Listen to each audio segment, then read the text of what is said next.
Hello, everybody. Happy Friday. Hey, howdy, hey. How are we all doing tonight? Welcome. We are here, week 7 of the VML. If you don't know what the VML is yet, we are a weekly league showcasing the talents of people of marginalized genders within the Magic community. We are brought to you in association with the Nrg series and sponsored by Wizards of the Coast. My name is Nicole, also known as Lady of the Crease, and I am joined here by my lovely partner in crime, Beky Bell, also known as Beky Bear on Twitter. How are you doing tonight, Beck? I'm doing great. How are you doing? I'm doing fabulous.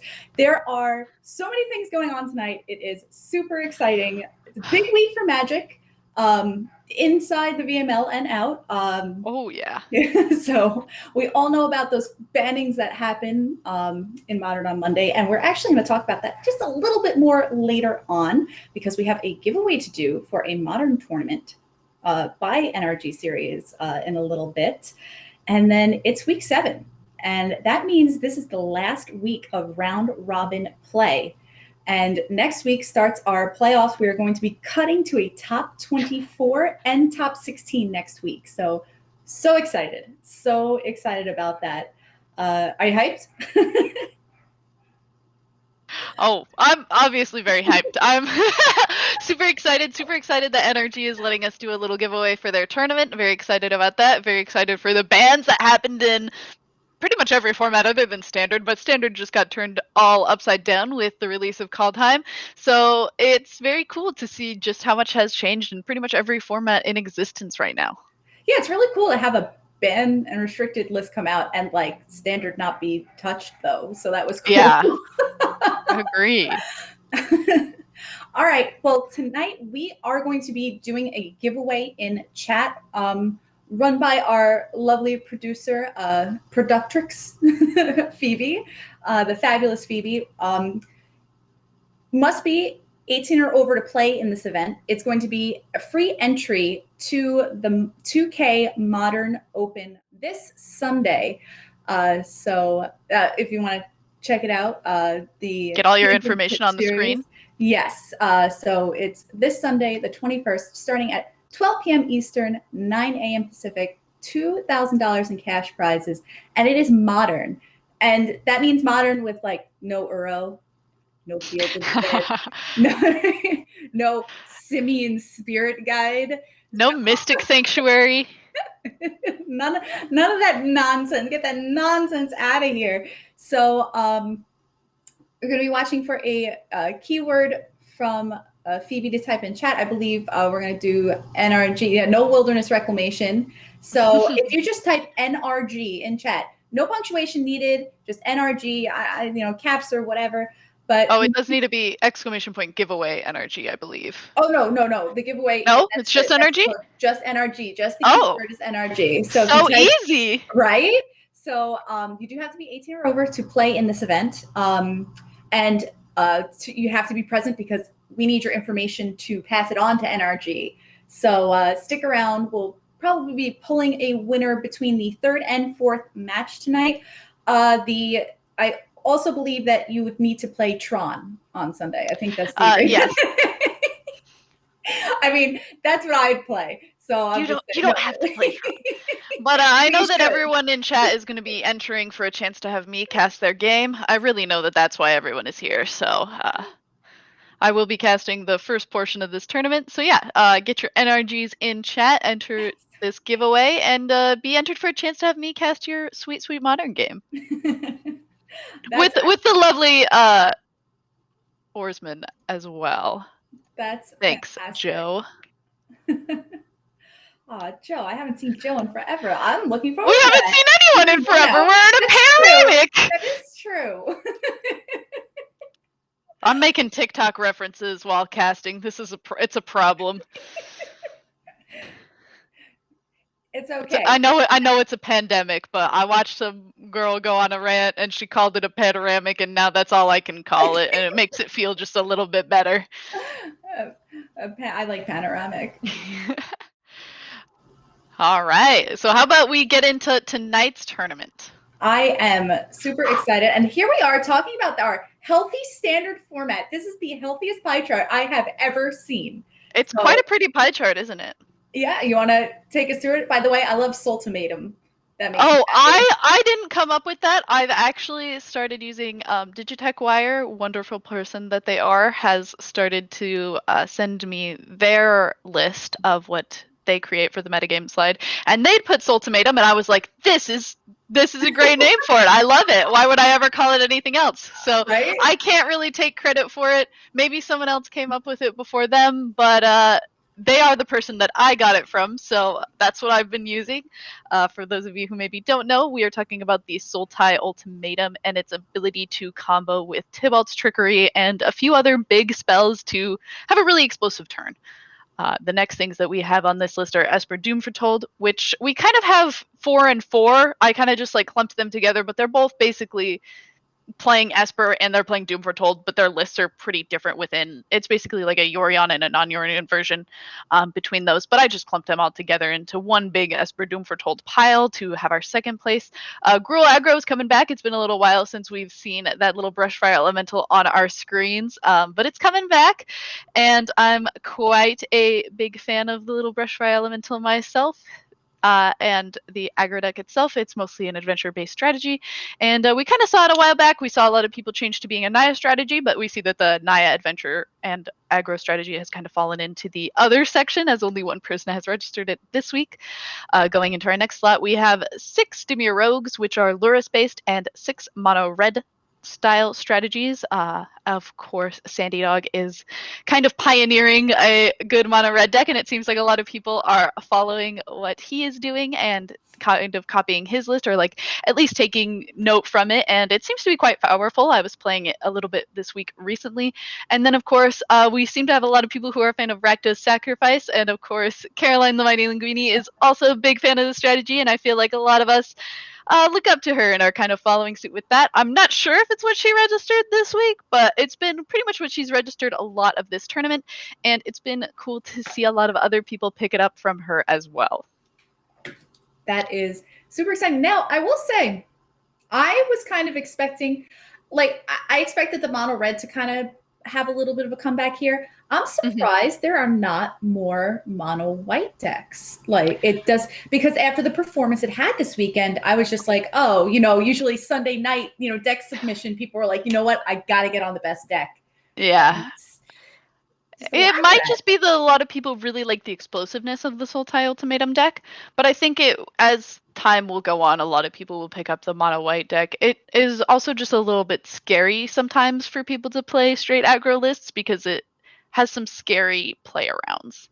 And sometimes it's really hard if you get board wiped, and there's quite a few good board wipes in the format right now, for you to come back from those. So I could understand why some people, even if it has a good performance, are a little bit scared to jump onto the mono white hype train. That definitely makes sense. All right. We actually will be watching a mono white deck at some point tonight, but we are not, right? Looking forward to it. I am very excited about. But we are going to start with a mono red deck and a Sultai control deck. So let's take a look at what we got here. See, we have out of Division 5, Megan Wolf of Good Luck High Five. It's an awesome podcast. Big fan. Check that out. 4-2 record right now. And the way that VML pans out, there are a handful of 4-3s that make it. Now, big, like the game wins and game losses matter here. So every game matters. Yes, every single one of these games. Because if Megan wins and goes 4-3 in Division 5, she's got to worry about the 4-3s in Division 7 and Division 1, Division 3, so it matters a lot here. Now, I see that she has registered a Sultai control deck, and we've got all the, regular Sultai goodies, but I'm not seeing any ultimatums here. Yeah, this is kind of an interesting sort of direction for the deck to go in. But I'm quite interested to see, like, it as playing Ugin, so I'm just a fan immediately. It doesn't take a whole lot to please me, and if it's playing, I do like all the Yorion style control decks that have happened. The more that I've played Magic, the more that I've kind of realized why people love control. It's one of those things where when you start playing Magic, you like hate the control decks, but then like slowly, I feel like as you start to play Magic more and more, you start to really like the idea of playing control and being in control of the game. So I quite like this list, and I look forward to seeing it perform. Can we take a look at what Chantel, I believe, is playing? Yeah, Chantel is on very forward, very aggressive. Ooh. Mono So red aggro. if anything canonically is supposed to beat the control deck, this would be it. The big red deck. This Goldspan Dragon, I feel like nicely kind of fits in and makes this deck very reminiscent of the old like Amonkhet almost standards where you were playing Glorybringer. And it's just nice to be playing a red deck where your top off is this 5-mana 4/4 dragon. Doesn't really have the same explosiveness that Exert was able to give, but still being able to make a treasure and sacrifice that treasure for a bit of extra mana is quite nice as well. Torbrand kind of playing the role of Hazaret. Again, not really the same, but I feel like there's a lot of cards that are trying to like mirror that standard deck from a few years back. No, it definitely mirrors it having the large flying threats. But when I look at this list, I see 4 Fervent Champion, 4 Fireblade Charger, 4 Rimrock Knight, and I'm like, this is aggressive. Like we have a plan, and it is go. It is just go. There is no. It's what's the flavor text from the Goblin card? It's ready, fire, aim. That's what this deck is. This deck is just just get it out onto the battlefield and oh yeah. So but I do like, there are some cards like Robber of the Rich that help you replenish and kind of, build back up that card advantage, or at least take the good cards away from your opponent. There's also a card that has slid into a lot of the monocolored style strategies that we've seen, which is this card Faceless Haven. Basically, any monocolored deck is now only playing snow basics. Normal basics exist no longer. We only believe in snow basics in this household. And Faceless Haven is a creature land that is going to be able to animate and also do some right-click attacking. Yes, and with cards like Shadow's Verdict and Extinction Event, it's really good wrath insurance. So I'm ready to dive in here to watch these 2 4-2 players battle it out for a chance at the playoffs next week. We are going to be watching from the side of Megan. That's a Sultai control deck. And we've got quite an opener here. Double Ugin, double saw it coming, and a disdainful stroke with 2 flip lands. I don't feel like this is keepable against the mono red hand, and it looks like Megan feels the same way. Now, we mulligan and a couple of Shark Typhoons here, 2 lands, but a couple of kill spells, so it looks a little bit better, and Megan's going to say keep, and we'll see what Chantel decides to do here.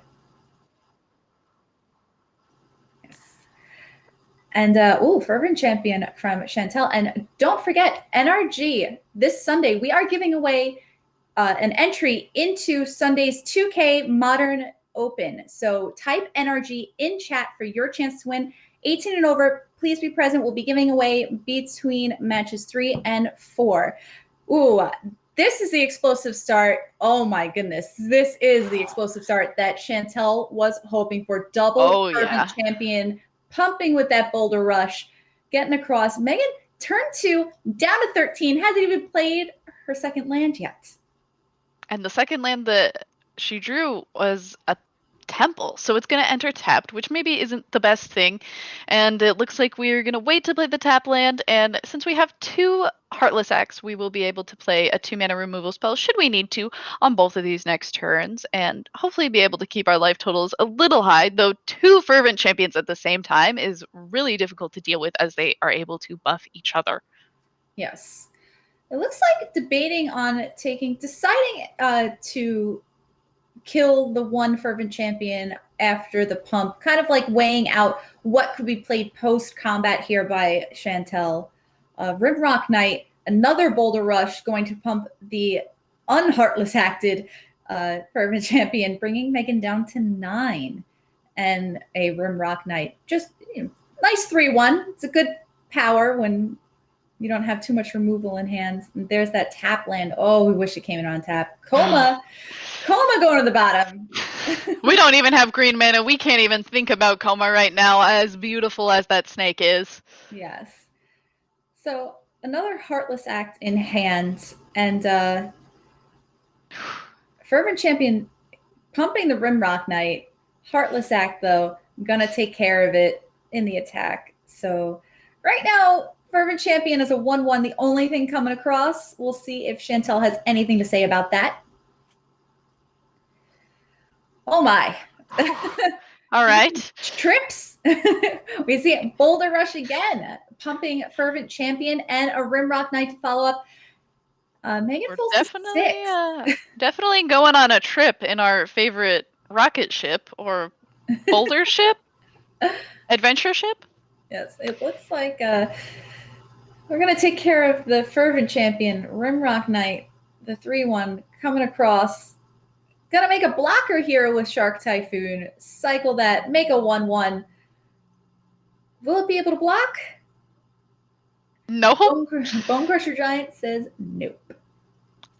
Stomp gonna take down the little shark that thought it would be able to take down this Rimrock Knight. And if we were ever in a position, if that 1-1 was able to land on the battlefield and block and trade with this Rimrock Knight, I feel like Megan would have been in an okay place to begin to stabilize. And at this point, it's looking a little spooky. We're at 3 life, 1 card in hand, but 2 cards in the adventure zone, 2 creatures on the battlefield that we have to handle. And we technically don't really have a way to handle it. Obviously, we have this Soul Shatter in the hand that's going to be able to do a little bit of work, but it's looking really scary. And like maybe we're just trying to bluff something out right now. Yeah, but I will say, being at 3 life feels a lot better than being at 2 life when you're playing against the red deck. That's true, but we are about to go to 2 life, so we're still a little spooked here. Yes. Actually, depending on, it looks like that goes, are we going to castle here? And just not. I think it depends on what's in Chantel's hand, I imagine. Looks like Chantel happy to play Bone Crusher Giant. And Megan going to be digging for an answer here. We've got 5 mana open. Still a land to play this turn. Looks like Omen of the Sea will be the play. 2 lands on top again. So those will both quickly go to the bottom. And a 3rd land is the draw. Cycle that real quick. Tapped out now, though. And that'll do it for game number 1. Chantel takes that down in a pretty convincing manner. I mean, I imagine that's what you would expect in the aggro versus control matchup. The game 1 usually is pretty much a hands down win for the aggro deck, unless the control deck is specifically slanted to beat it. And especially when you're playing a Yorion deck, it's a little difficult when you have 80 cards, and so your percentages of finding those cards that you really want to see, your 4 of removal spells, is going to be that much more difficult. Now, if you're my Yorion opponent, you always have it and it doesn't matter on my end, but statistically, it should make it a little more difficult for them to see the cards that they are meaning to see. That is true. All right, so let's take a look at this opener, see if we can keep 7 this time around. We got 2 swamps, a forest, and a nope. We usually like to have 1 nope, but considering this is a mulligan, we don't think to keep the nope against the aggro deck. Exactly. All right, we'll see Chantel starting off with one of those Fireblade Chargers. Megan going to make sure she has some green mana this time around, although the Comas did come out. We got an Omen of the Sea on deck here. Oh, and we see Fervent Champion, the MVP of game 1 being played from Chantel's side, coming across. Attack for 2. We see Megan drop down to 18. Omen of the Sea getting played. Omen of the Sea really, really likes finding lands. This is the 3rd Omen of the Sea, 3rd double land on top. We need some amount of lands, but we're not looking for this many lands. However, getting to 4 with this Extinction event in hand does have to feel a little bit good, considering the only 2 creatures on Chantel's side are of an odd converted mana cost. So this Extinction event will be able to clean them up quite nicely, and we're not at that low of a life total. It's not quite as explosive of a start as we had last time for Chantel, and another odd converted mana cost coming onto the battlefield. So this has got to feel pretty good if you're Megan. Yeah, that Extinction event just got a whole bunch better here. No need to even Heartless Act here. Might as well hold on to that and pass. And another land for turn. So flooding a little bit maybe here, but that's okay. The Sultai deck definitely wants to make all of its land drops. And this Extinction event is buying a lot of time for Megan. Yeah, that was certainly probably one of the best turn 4s you could ask for if you're Megan, other than your mono red opponent simply doing nothing. Yes. And Fervent Champion is back. Let's see if Fervent Champion is even worth a thought of removal here. Still being at 13 life, which is a decently high life total. Able to add Yorion to the hand with Heartless Act backup. And Chantel playing her 5th land, and there it is. And this is why we held on to the Heartless Act in case this hasty 4/4 dragon comes onto the field. We want to be able to say, please spare my life total, Mr. Dragon. We would like to go to our next turn and perhaps play our Sky Serpent, which sometimes is better than a dragon. And it looks like we're going to try to get max value out of this Yorion. Binding of the Gods is the binding of the old gods. There's this card gets me, and I'm like, why could it's binding the old gods? There is no of. And there isn't. There is. It makes me think of the saga from Theros. It's like, but it's just binding the old gods. I will get it. Okay. Well, I've been calling it binding of the old gods as well, so I'm wrong as well. It's Binding of the Titans. That's the one. That one. Okay. That's the one that would get me. And it's just like, no, because I mean, Binding the Old Gods is much better than Binding of the Titans. But I don't know why they wouldn't just call it Binding of the Old Gods. Just do it. Just make it easier on all of us. Well, it looks like it will be blinked here. Treasure not that important, but certainly too much advantage to even let sit on the field, and we would like to just get a little bit extra value. If your opponent knows that the Yorion to blink the binding is in hand, we might as well just do it now, get the Yorion onto the field, foretell this saw it coming. Do we have any other foretell cards in? I believe there was. It doesn't one. Maybe not seem like it. It seems like the only foretell card we have is saw it coming. We have. Yep, that's it. Okay. Right. So without being able to cast it that turn anyway, with only 2 open mana, I'm not sure about foretelling it. Maybe just to make it cheaper later on, even though you're kind of turning your hand face up, but still. Yeah. It's definitely a powerful card. So we'll see Omen of the Sea here, revealing a Heartless Act and another Omen of the Sea. Finally, an Omen of the Sea that doesn't show us 2 lands. Yes, it's a beautiful thing. So we'll chain together some Omen of the Seas here. It's pretty good. We know that Heartless Act on top. Let's get one card deeper here, though, into Megan's deck and see what we can find. It's a land. Could have told you that, right? You knew the lands were going to be in there somewhere. So that land will go right to the bottom. Heartless Act still definitely a valuable card in this matchup. We're going to take care of that Fireblade Charger right away. We're not going to give it a chance to live. Before it dies, though, we're going to give it +1/+0. So deal 2 damage to the face. Right. And I mean, Megan is at 10, although stabilized, 10 can be a scary place to be. Chantel, however, 2 cards in hand, it would take a lot to start to build back from this point. And knowing about the counterspell in Megan, well, I guess the counterspell that has been foretold makes it a little more difficult. It's certainly a foretell for both players if it is the only foretell card when we have open deck lists. Castle Vantress doing its best Omen of the Sea, revealing land, and now revealing land Elspeth Nightmare. So Elspeth Nightmare, a solid draw, a solid defensive draw. If need be from Megan's side. Yorion still getting into the red zone, bringing Chantel down to 8. And we'll play an Embercleave. Just play it.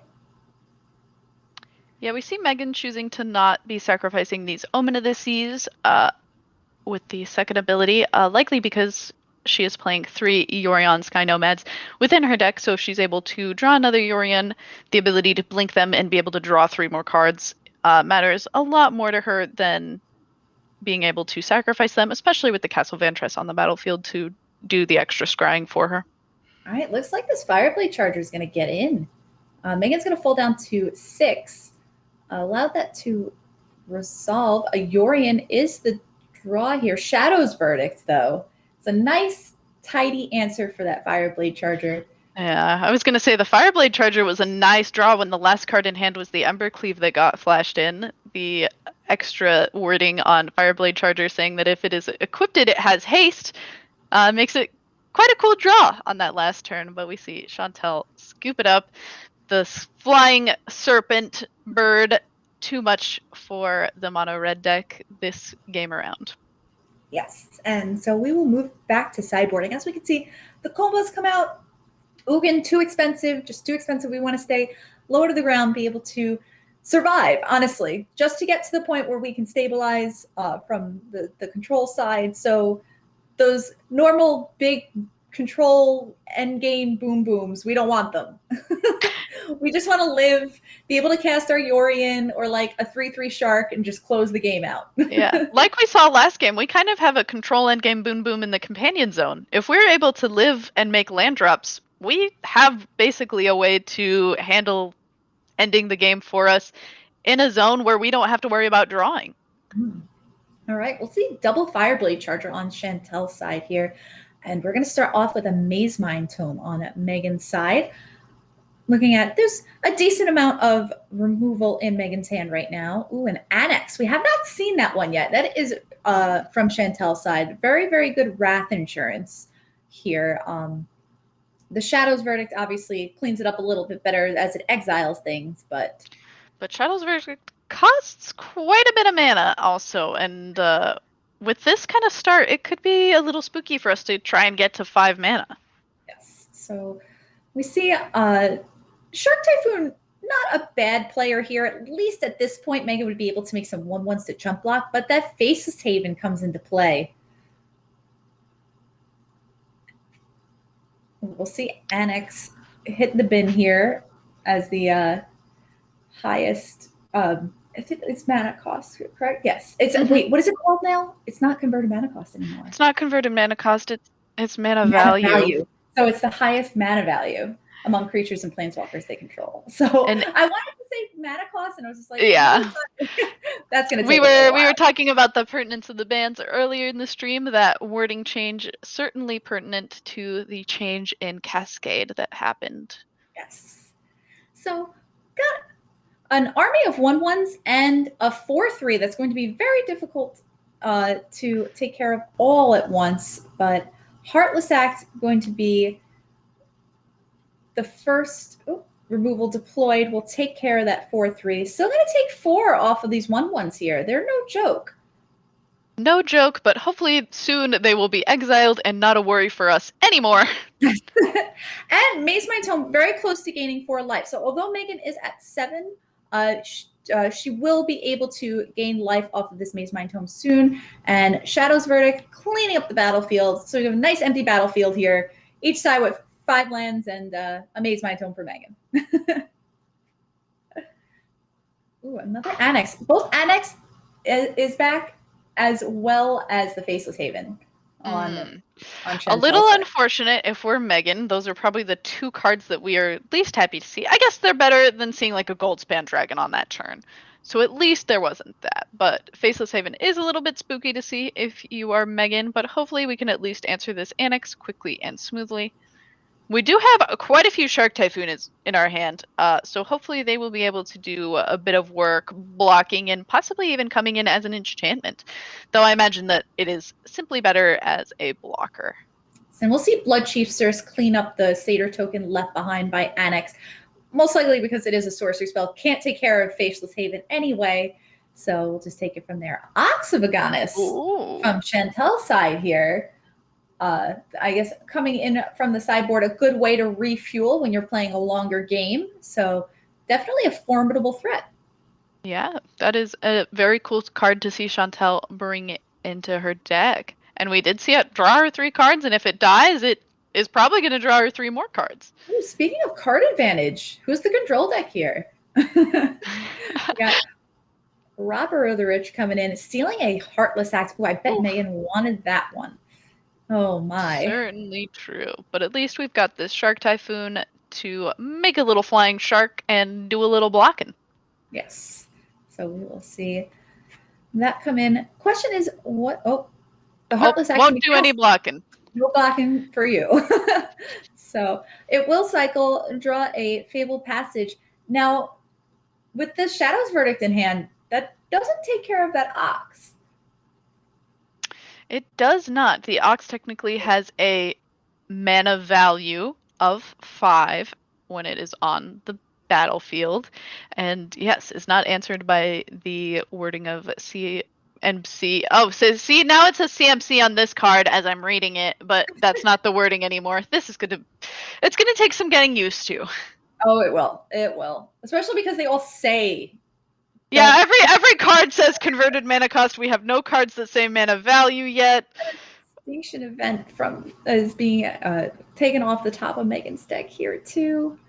Couple of Shark Typhoons, but I don't know if that's going to be enough. It looks like we're making a Shark Typhoon for 3, able to block 1, hoping to draw maybe a removal spell there or something. But unfortunately, no luck. And that'll do it. Chantel, Mama That Red. Ox of Agonis really pulled through at the end, drawing that extra 3 cards and refueling the hand really allowed Chantel to take control of that game and put it back in her favor. That Ox of Agonis was the what swung that game. Normally you wait for the mid game, you figure the control deck it's going to have it swing in their favor and they're going to stabilize and be okay. And at that point, Chantel was like, no, I need to stabilize. I need to finish this off, and I need to stop losing all of my things. This was after a Shadow's Verdict had been cast earlier too. So it's a really big comeback, really good comeback. Very well played by both sides. And we'll keep our fingers crossed for Chantel out of Division 5. So hopefully at 4-3, she will be able to make the top 24. Now, for all of you that don't know, this is the last week of round robin play, and we have so much on the line here this season. The prize pool is $3,000, with 25% of that going to first, 15% going to second, 10% going to third and fourth, 5% to fifth through eighth, and 2.5% ninth through 16th. So besides that, obviously we have we are sponsored by Wizards of the Coast this season, and we are sending our first place champion to the Kaldheim Championship weekend next month. So that's super exciting. And a big shout out to Channel Fireball for the Channel Fireball Pro. There is a 1-year subscription for first and second place and a 1-month subscription for third through eighth. So a lot on the line. There's a lot on the line here. Top 16 gets paid in this league. So, it's got to be in it to win it. Need a chip in a chair, all that jazz. Yeah. While we're at it, we're going to go ahead and also, again, mention the Nrg giveaway that we were doing. If you type Nrg in chat, you will be entered for a chance to win an entry into Nrg's 2K Modern Tournament that is this Sunday. I will be casting the first portion of it with Joe Lissette. You must be 18 or older to enter, and you must be present when we are doing the giveaway after round 3 so that we are able to put you into the in contact with the event coordinators for that event. But yeah, just an Nrg in chat will enter you into the giveaway, and we will be announcing the winner after round 3. And if that winner is not available, we will be re-rolling it after round 4. Yes.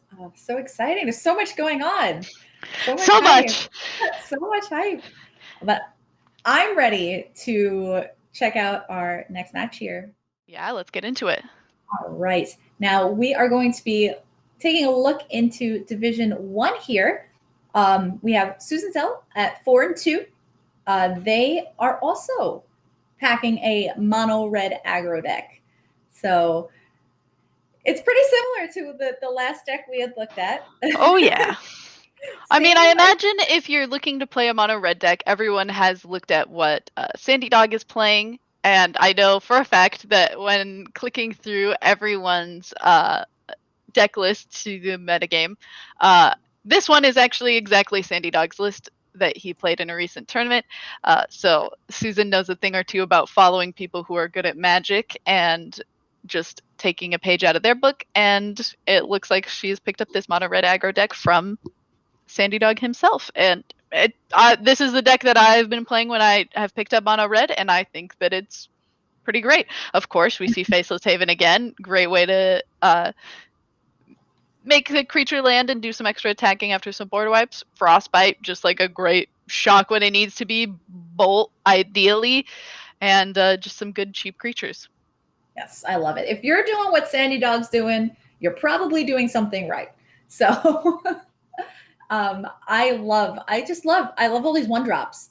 There's one drop. Like, oh yeah. Like we saw in the last match that, Fervent Champion, Fireblade Charger can just end a game. Mm-hmm. We watched even against a control deck. Especially like the Boulder Rushes from Rimrock Knight, that early pump that they can't do anything about.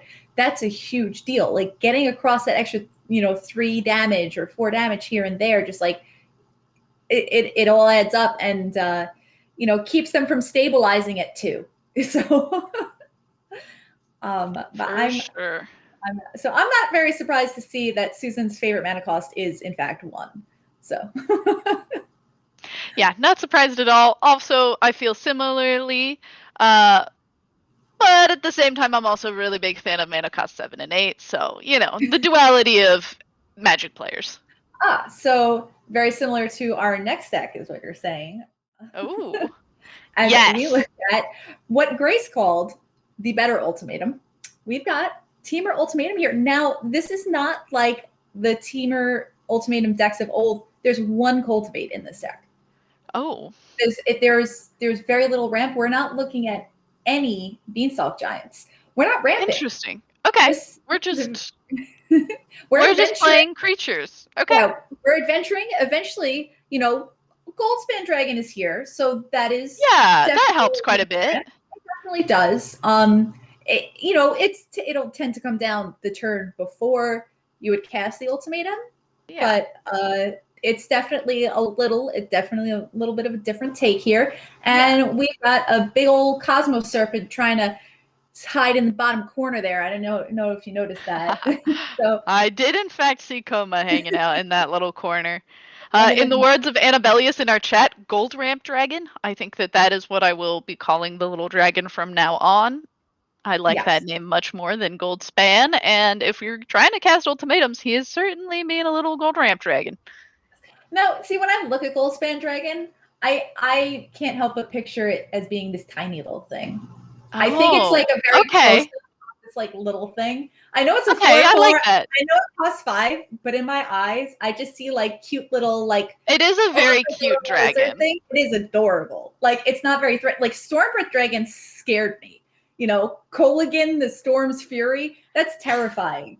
Goldspan Dragon is just like this adorable little. I love it. So if it's going to help us ramp to 7 mana, I'm all about it. I'm ready to watch. And we've got Grace at 3 and 3.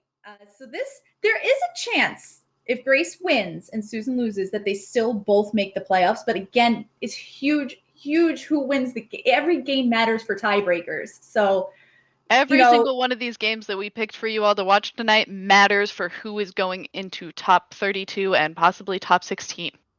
So we are going to get started here watching from our mono red player side, Susan. And we're going to start with that Fervent Champion. We are the aggro deck this time. Oh, yeah. So we see that Fervent Champion getting across for 1, bringing Grace down to 19 and a pass back for the turn. We see a tapped land from Grace and a pass back. Pretty healthy looking hand here on Susan's side. We have the Faceless Haven, so we have 1 more land in hand. We have a Stomp, and we've got a Torbrand as well. So Rimrock Knight going to come down, not going to bother to Boulder Rush, just going to play it as a 3-1, looking to get this game over as soon as possible and as many threats in play as possible to kind of curve up to that Torbran here. Snow-covered mountain, the draw, as Grace just plays a land and passes. Yeah, we very nicely have got quite a little bit of removal happening in our hand as well. Yeah? Yes. So between Stomp and Frostbite, we'll be able to take care of any of those little threats like Edgewall Innkeeper or Brazen Borrower, any of those little annoying things. But it looks like a Stomp from Grace's side going to attempt to take care of this Rimrock Knight, and it will. We'll move on to attackers, and at least the Fervent Champion can get through here. A part of me is sitting here like, man, we should have just used one of our shock abilities to shock our own creature to fizzle the enemy's giant. That's like my new favorite thing to do, even if it's not the optimal play. Like, I think we all as Magic players have that. We have that thing that we like to do, even if it isn't the optimal play, but it's something that we just like figured out we can do. And now we're just like, but I like to do this, so I'm going to do it. Yeah, is there a better way to do it? Probably, but am I going to do it that way? No. Not always. I'm going to do it my way. I love it. We'll see Bonecrusher Giant. And again, just building up the battlefield, building up board presence here on Susan's side as pass back to Grace, who played her third land here. And we'll see if Grace follows up with the Bonecrusher Giant that is on an adventure right now, or if they have a different play. Oh, Bonecrusher it is. Bonecrusher Giant comes into play, and Robber of the Rich is the draw for turn here. So we have Torbran on deck here, but we also have a Frostbite in hand. What are your thoughts here? It's a scary place when you're an aggro deck and you're running out of a lot of ways to get your opponent dead, especially when your opponent has 6 cards in hand. That is probably the scariest part to me if I'm on Zelly's side. But it looks like she made the decision to do 2 spells this turn, get everything in play, and then Torbran the next turn, which if I had sat and thought about it in her shoes, I think I would have made the same decision. Typically, you want to have as many things in play and then cast Torbran, and Torbran will just be this overwhelming piece of power. Yes, and we'll see the double spell work out. Robber of the Rich only hitting a land. Grace able to play a 4th untapped land here, but part of it is I think Grace might just have a little bit of trouble putting enough threats or taking care of enough threats to kind of slow Susan down enough at this point. Fire Prophecy, Grace is going to take 2, but it will take care of the Bonecrusher Giant on Susan's side. It looks like Torbran's here. Hopefully Torbran is able to put the pressure on that this red deck needs to close this game out. But Brazen Borrower is going to say, I don't want the pressure. I like a stress-free lifestyle, or at least a lower stress lifestyle, so we're just going to bring that back into your hand. I'm going to take a little bit less life, and we'll deal with that next turn. Oh, boo. Lovestruck Beast was the hit on Robber of the Rich, so that's a good one. That's a good one. That's definitely one that Susan did not want to see Grace play here. The 5/5 certainly gums up the battlefield pretty good. It's very hard for a red deck to deal with. We'll see what the follow-up will be here after Grace plays a tapped Triome for turn. Still only at 4 mana. This deck really needs to get to that sweet spot where they're just like, where they're able to double spell and to do multiple things per turn, and Grace just hasn't hit that spot yet. And Fireblade Charger is the draw here for Susan. Let's see what they decide to do. Fireblade Charger been a little bit of an MVP tonight. Yes. Definitely seen a lot of Fireblade Charger. It looks like Robber of the Rich is going to be the choice here. Yeah, I think this goes back to Zelly's previous turn where she made a similar decision. Play as many of our things out onto the field as possible so that Torbran is a lot scarier to deal with when it comes down later. And Torbran, especially scary if Fireblade Charger is already in play, because it makes the when it hits the graveyard wording of Fireblade Charger even more potent. It's going to deal more damage because of the Torbran being in play. So it's better to do both of the spells of Robber the Rich and the Fireblade Charger this turn. Yes, and honestly, Fireblade Charger, and because she was able to attack with the Robber the Rich, would be able to cast Heart's Desire as well. So that's an interesting choice. So and then it goes to our Adventure Zone. Yeah. Which is extra nice. We get to get a 5/5. So it looks like that will be the play, the Fireblade Charger and the Princess Token. And now Grace is getting up there, though. Grace now having 6 mana. Unfortunately, the 2 Brazen Borrowers out on adventures, they're not going to do much. Can't block anything right now. 2 cards left in hand on Grace's side. Very curious to see what those are. One of the things, yeah, exactly. One of the things you definitely don't want to see if you're a mono red deck is the giant pain in the butt that is Bone Crusher Giant. What a Phoenix of Ash. Now, how much damage can be prevented here? There is Grace has 1 mana open, 1 card in hand at 4 life. So I do believe that if you just play Torbran, it is lethal because of Torbran's wording with Firebrand Charger. Anyway, if we let Firebrand Charger through, it will only deal 3, and it is not quite lethal. Yes, I mean, yes, and letting. But I don't believe we can block the Firebrand Charger. Yeah, the Princess won't do any extra damage. But it looks like Grace says, you know what, that's enough. Let's just move on to game 2. Let's get some sideboarding cards in here. Speaking of sideboarding, nice Roiling Vortexes. Oh, very true. That's a newer card. Also a big fan of it. Yes. So Roiling Vortex, for those of you who don't know, at the beginning of each player's upkeep, Roiling Vortex deals 1 damage. And whenever a player casts a spell, if no mana was spent to cast the spell, Roiling Vortex deals 5 damage to that player. So I'd imagine that you'd want it in against these Ultimatum decks. So skirting around, checking out what we want to bring in and what we want to bring out. Checking out like Phoenix of Ash, some of these like escape creatures. Now we saw Ox of Agonis do a pretty good job earlier against the Sultai control deck. But what would you think we're looking for here? I feel like it maybe isn't as good against this type of deck. I feel like it was good against the other deck because there aren't a lot of ways to block it. The other deck is going to be removing a lot of your things not with like 1-for-1 spells, a little bit with 1-for-1 spells, but also had board wipes. So it was going to be putting things into your graveyard a lot faster, whereas this type of ultimatum deck maybe isn't putting things into your graveyard as fast, so the Ox of Agonis maybe isn't going to be quite as potent and game-changing as it was against the control deck. So it looks like we are going to head into game number 2 here.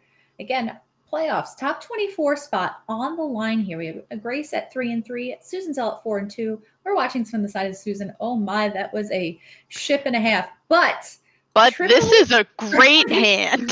Like, Susan's like 6, I'll go to 5. That's fine. Yeah. It's wow.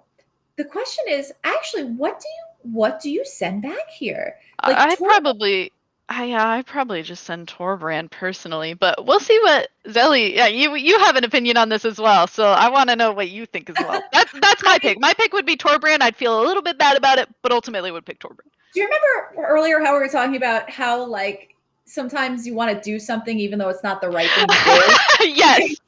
Is Torbran the right ship here? Yes. Would I ship Torbran? I don't know, because it's just such a good card. It's just like, and you know what? Being on the draw, Robber is worse. Although you are going to empty your hand pretty quick with quadruple 1-drops. Quadruple 1-drop. So yes, the third it's the third champion that really breaks your back, because you know what? They play one champion, you're like, all right, I take the one, and then they play the second champion turn 2, and you go, okay, well, at least I can kill one of them, and then they play the third one, and you're like, are you kidding? Like, yeah, exactly. Like, all right, we'll see a princess from Grace's side with the Fabled Passage, but Princess unfortunately doesn't do much in the Fervent Champion's first strike, so not even that good as a chump blocker. Not even that good against 2 Fervent Champions. Oh my. And there's no Maelstrom Pulse in this, right? There's So Maelstrom Pulse not in this format. We're looking, it looks like Fervent Champion number 2 will come down, but it looks like 3 might stay in the hand for a little bit in favor of that Fireblade Charger. That, I feel, is pretty telling about what's in Grace's hand if you're prioritizing your life total in such a way. Though, typically Lovestruck Beast, since it was a card that was printed, has played that exact role of, I'm a pretty cheap, pretty thick card, 3 mana 5/5 against aggro decks, seems pretty good, so I feel like that's the decision that Grace has made here, is my Lovestruck Beast is just going to be a save me as much life as possible card, and I would imagine it's what gets played here unless there's something strictly better. I think it's just better to play the face-up card typically, and a 5/5 is certainly going to save you a bit of life against these 1/1/2/1s that are on the battlefield currently. Yes. So it looks like that's the route Grace is going to go here, try to gum up that battlefield with Lovestruck Beast. Goldspan Dragon, the draw on Susan's side. And unfortunately, with only 2 lands, it's not the best. So we're going to follow up with a 3rd Fervent Champion, but no attacks. An interesting choice to not attack, I guess. Zelly is really kind of saying, I want to draw something to finish off the Lovestruck Beast if I'm going to be attacking with all of these creatures, so I'm going to wait until I have a little bit more, or until the next turn when I can attack and also slam the Embercleave with the 2 mana that I have in play. Yes, keeping all 4 creatures alive, going into the next turn, being able to attack with them makes Embercleave just that much better, although here's the 3rd land to be able to, even if they want to, just attacking with 3 is fine here. Just getting in with the Fervent Champions, but I think that this land was especially also good because if Grace had in hand something like a Stomp or a Brazen Borrower, taking away one of the attackers would kind of strand this Embercleave in hand, but now that we've drawn this extra land, we're both getting closer to casting Torbrand, as well as the Goldspan Dragon, a little bit further off, but definitely closer to both of those spells, as well as giving us a little bit of a safety net to still being able to cast the Embercleave this turn. So I feel like this land came at just the right time. Yes, I agree. And we're going to pump up, Fervent Champion 1 pumps up 2, 2 pumps up 3, 3 pumps up 1. It's like a ring around the rosy here. And Lovestruck Beast going to get in front of one of them. The Princess Token going to get in front of the Fireblade Charger here. And Embercleave looks like it's the play. Now, where will this Embercleave go? Which one? And it looks like we're going to choose the way to get rid of the Lovestruck Beast. So we'll see if Grace was extremely patient. It looks like she was very patient with the Brazen Borrower and being able to petty theft away the Fervent Champion that was targeted with the Embercleave. It gets to come back into the battlefield because we had an extra land, but it seems like that was saving the Lovestruck Beast and, again, saving Grace a lot of life against this aggro deck. Yes, and looks like not going to equip the Embercleave onto the Fervent Champion, even though it is on the battlefield. Not at this time, maybe afraid to lose it or to lose something to it. So I'm going to just let that go. Another Lovestruck Beast, another 5/5 said, just going up the battlefield again. But we have Torbrand. We do have Torbrand. However, even if the Fervent Champions all pump up each other and we have Torbrand in play, they still don't get through the chunky beast that is Lovestruck Beast.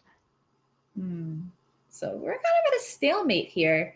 that Goldspan Dragon's looking better and better. Just being able to fly over the top might be what needs to happen in this game at this point. With Grace still at 12 life, Susan still at 20. We're just going to skip through our attack phases. But one of the scary things is giving these ultimatum decks time. Mm-hmm. And it looks like Stomp will pick off one of those Fervor Champions here. Yeah. At least if we're Zelly, Grace is far enough away from an ultimatum that we're still in a pretty safe spot.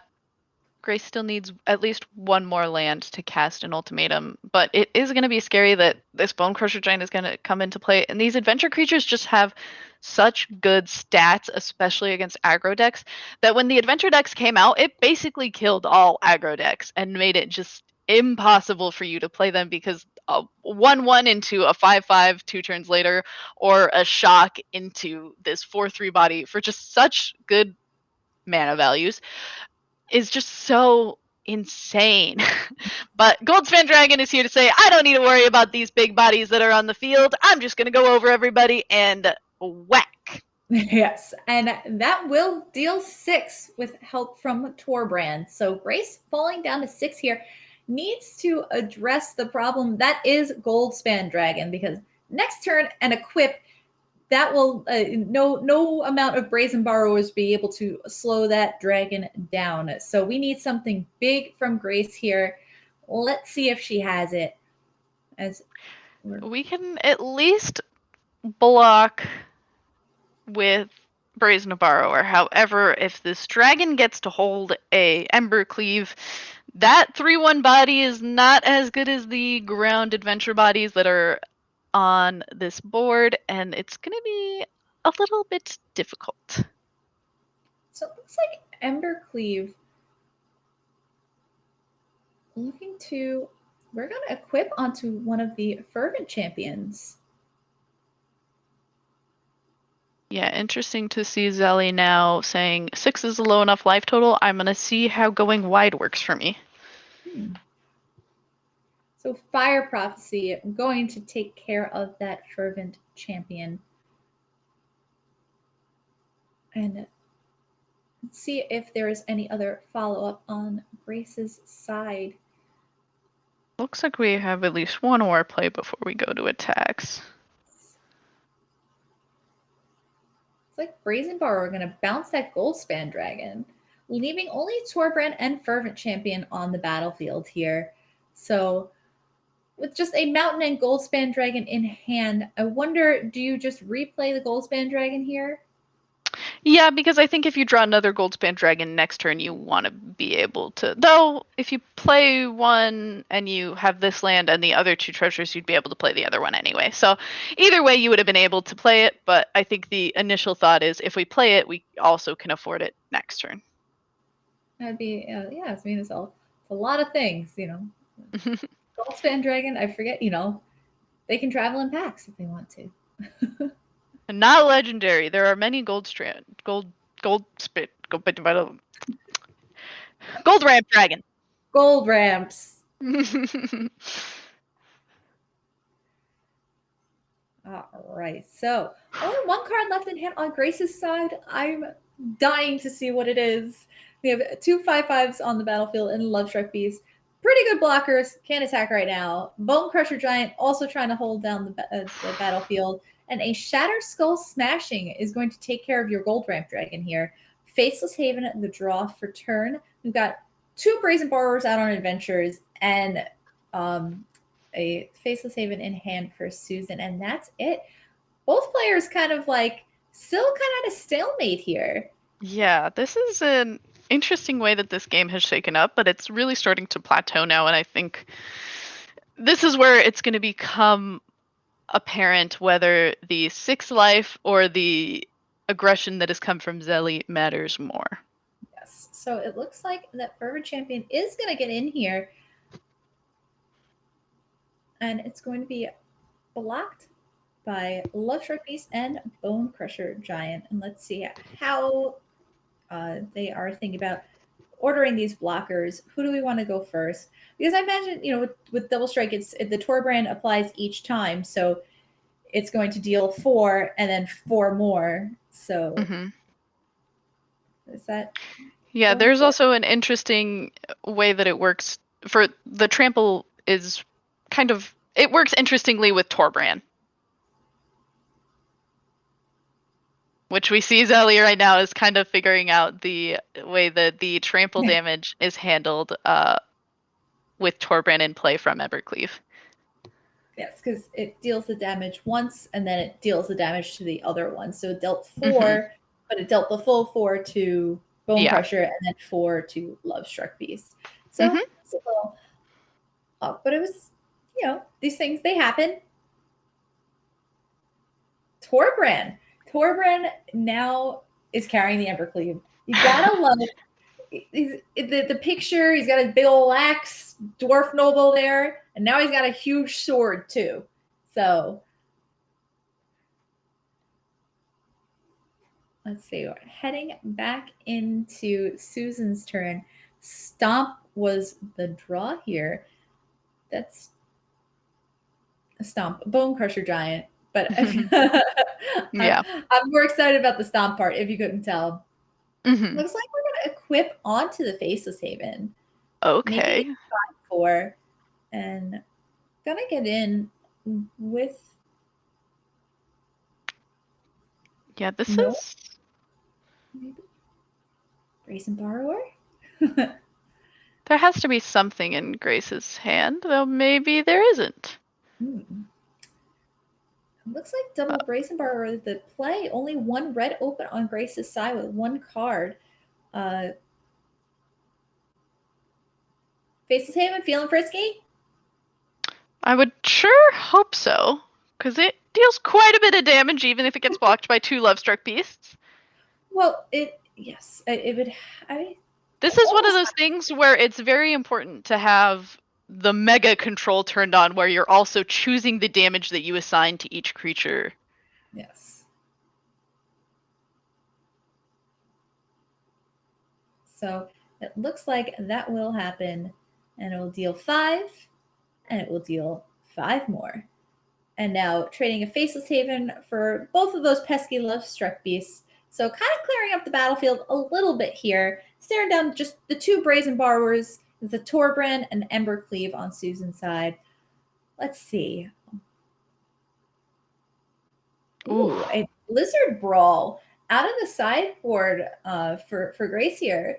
For those of you who don't know, Blizzard Brawl is choose target creature you control and target creature you don't control. If you control 3 or more snow permanents, the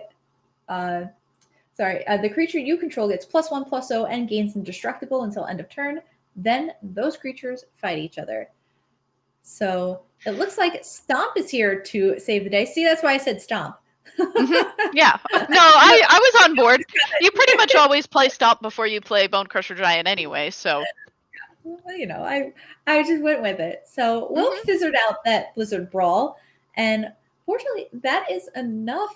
Grace Fallon says no more. And Susan will take that one down.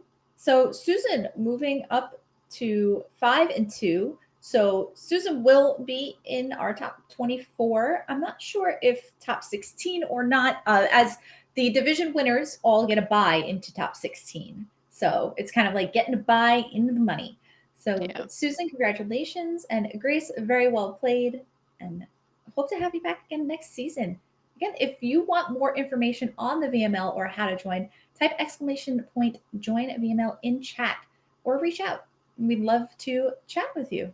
And if you want more stuff to type in chat, you can type NRG to be entered into the modern NRG 2K tournament that is happening this Sunday, 12 p.m. Eastern, 9 a.m. PST.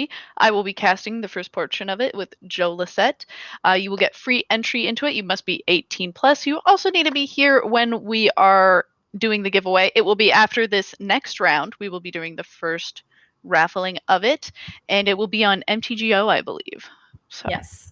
Yeah, yes, if you're interested in that. Healthy modern with no simian spirit guide. I like how that's the one you named first. Of all the things that are making it unhealthy, Simian Spirit Guide. Because I'm a dirty Tron player, which means I lose to the Simian Spirit Guide decks. Yeah. I'm like, oh, Simian Spirit Guide, what are you doing? That's not fair. So, who cares about like, Field of the Dead or whatever? I can beat a Field of the Dead. I just cast Ulamog and mill you. Yep, exactly. But Oh, there's a lot of big cards that were taken out of Modern, so it's going to be a totally new format, and it's going to be a really cool tournament to watch, and it's going to be a really cool tournament to play in if you're so interested. So get on that, and if you maybe don't play a ton of Modern, maybe still take a peek at the tournament, watch it a little bit. I will be there. yay! Come say So hi to me. you better be there. I will be there. I'm gonna say hi. I'm gonna say hi to you, Andro. Come say hi to both of us. Yeah. But in all seriousness, a really big thank you to Nrg Gaming for making this entire VML season even possible, and then for doing cool stuff like this giveaway for us. We here at the VML are thrilled to be working alongside the NRG series. Y'all are great. So put NRG in chat. Show some love. Speaking of showing some love, I am so ready to show some love to our next matchup here. Yeah, let's do it.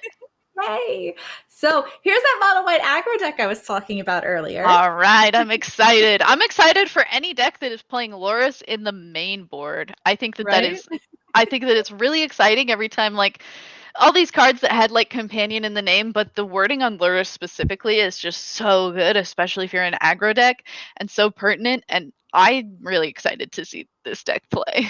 Oh, I am super stoked. I mean, any deck, I like the card Mola Skyclaves, honestly. Mm-hmm. The season Hollowblade kind of reminds me of like, it's like this season's Adanto Vanguard, sort of, like I'm making it, pay for life, make it indestructible. I'll discard a card and just make it indestructible. And it just never goes away.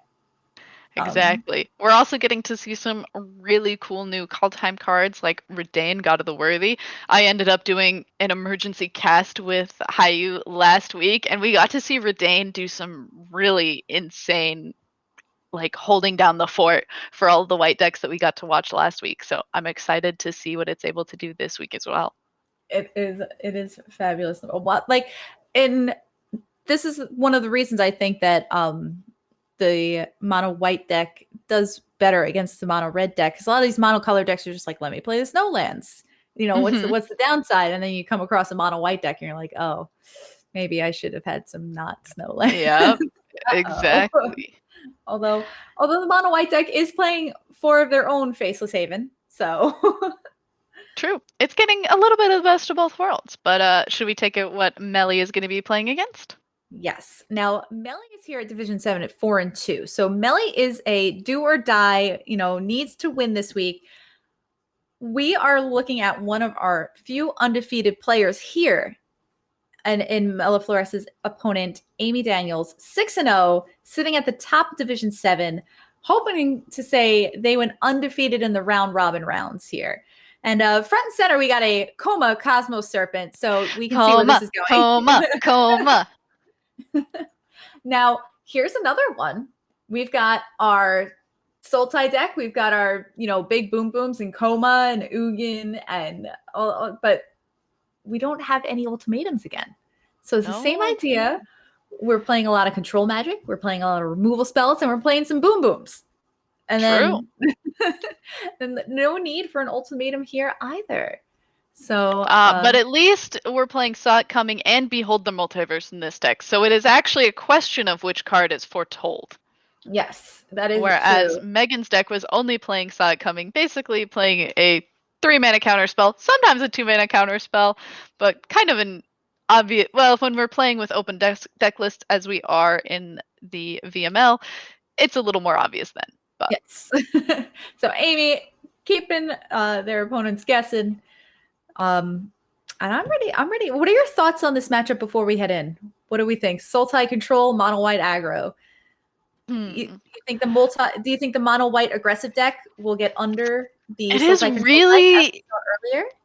We're looking at this Sultai control deck, and this one's not playing Urian, so it's playing 60 cards, and it's playing immediately 2 Eliminate, 3 Heartless Act, and 2 Extinction End Event, 2 Shadows Verdict, as well as 4 Binding of the Old Gods, which the front face is a 4-mana destroy target non-land permanent, as well as the 3 Shrek Typhoons. I think that if this deck is more well-seated to be an aggro deck, this Sultai control deck is more well-seated. All right. I'm excited to see what happens here. Yeah, let's get into it. All right. Division 7 showdown. We've got the undefeated Amy Daniels versus fighting for their playoff life, Melly Flores. We'll be watching from Melly's side. That's the mono white aggro side. So we got to see more aggro this time around. Very exciting. Oh, yeah. See. We have been watching a lot of aggro decks, yeah. We have. There was a good amount of aggressive decks this week. Everybody trying to get into that ultimatum, like Sultai. They're just be like, before you even get to 7, how about I kill you? Oh, that's true. All right. We did have, when I casted last week, somebody did mention they were like, mid-range is dead. Everything is combo, aggro, or control, and as it should be. Well, I thought that was funny. Aw, poor mid-range. I feel like there's a lot of mid-range cards. There still are a lot of mid-range cards. As long as adventures exist, I think mid-range exists. I think the true death of mid-range will happen when the adventure cards rotate out. I feel like there's even I feel like a lot of the adventure decks are almost mid-range. So you're paying 3 and 4 and 5 mana for a lot of your threats. I feel like once your average threat gets above an average mana cost of 2, I feel like you're starting to head into that mid-range. When you're like, no, let me play some removal. This mono white deck has no removal. Yeah. But certainly true. Can we talk about how busted Usher of the Fallen is? Yes. Because a 1-mana 2/1 that makes more 1/1s, I can't believe that card isn't a rare. I'm not on play design. I don't know. Maybe guess I don't know how it would have held up against a lot of other things, but just at face value, looking at that card in a vacuum, it seems nuts. Yes. And I've played with it in limited, and it's kind of nuts. Well, I think one of the biggest things in limited right now is that there is a lack of mana sinks. So boasting is one of the big mana sinks that you can have. And so to have something like a 1-drop, to have a mana sink so early on, just be like, yeah, this card's great. Just even if you don't have a 2-drop, you play this on 1, you just boast on 2. And all of a sudden you've got all this value. Total value. Melly being a little bit bitten by this Faceless Haven being in the deck and being the second draw, we aren't able to play 2 Selfless Saviors on turn 2. Only 1 doggo on the field, but that's still doing pretty well. The doggo's going to do a little bit of protecting of this Usher of the Fallen, I'm sure, and we'll see if we decide to boast, or looks like we will boast instead of playing the second Selfless Savior or Alseid of Life's Bounty that are in hand. This will make the most out of our mana as Melly sees what Amy has foretold the card. Nothing else really happening over there yet, except, here's an extinction event. Yikes. A little bit of a yikes, but at least we made this 1/1. Yes. So it looks like Selfless Savior going to sacrifice.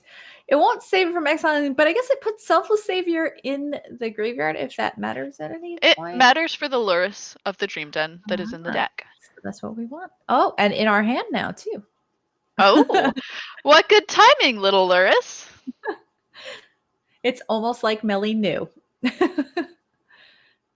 So we see Amy playing her 5th land here, but no real action besides the Foretell card and the Extinction event. Just kind of waiting, but not under too much pressure yet from Melly, as you said. Only now just drawing the second colored source and a 3rd land to be able to start to deploy more threats here. So we got just a little doggy and a warrior out on the battlefield at the moment. And the puppy's not even going to get into battle here. Just 7-1. Guess we're a little too afraid of some of the shark typhoons that are in Amy's deck. Don't really want to send the dog in to be blocked by a shark. Yes. And we'll see Redain, unfortunately, getting countered by the foretold Saw It Coming. And a 6th land on Amy's side. And still no play. Just land go. Melly's starting to draw some lands here. We see a snow-covered plains to draw for turn. So now we have a snow-covered plain, which is enough to be able to activate that Faceless Haven, also with the Selfless Savior and the Warrior token in play at the moment. But it's really scary attacking into all that open mana. That's certainly true. And you gotta wonder what portion of it is something like a Shark Typhoon, what portion of it is one of the multiple instance feed kill spells. It's kind of. This is why I was also saying that Amy's deck is a bit more well seated to be an aggro deck than the last Sultai control deck we saw. Just the sheer amount of kind of fake outs that are in Amy's deck are allowing for a lot more to happen, but oof. Ooh, that one hurts. Yeah, that one really does hurt. But at least we weren't committing as many cards to the board as we could have by playing Valoris and simply playing a different card from our graveyard. But now maybe we can get some big angels into play, perhaps. Yeah, it looks like Redain will be the starting point here, followed up by an Alseed of Life's Bounty to protect it at some point, I'm sure. Binding the Old Gods, though, is going to be the play here to quickly take care of that Redain.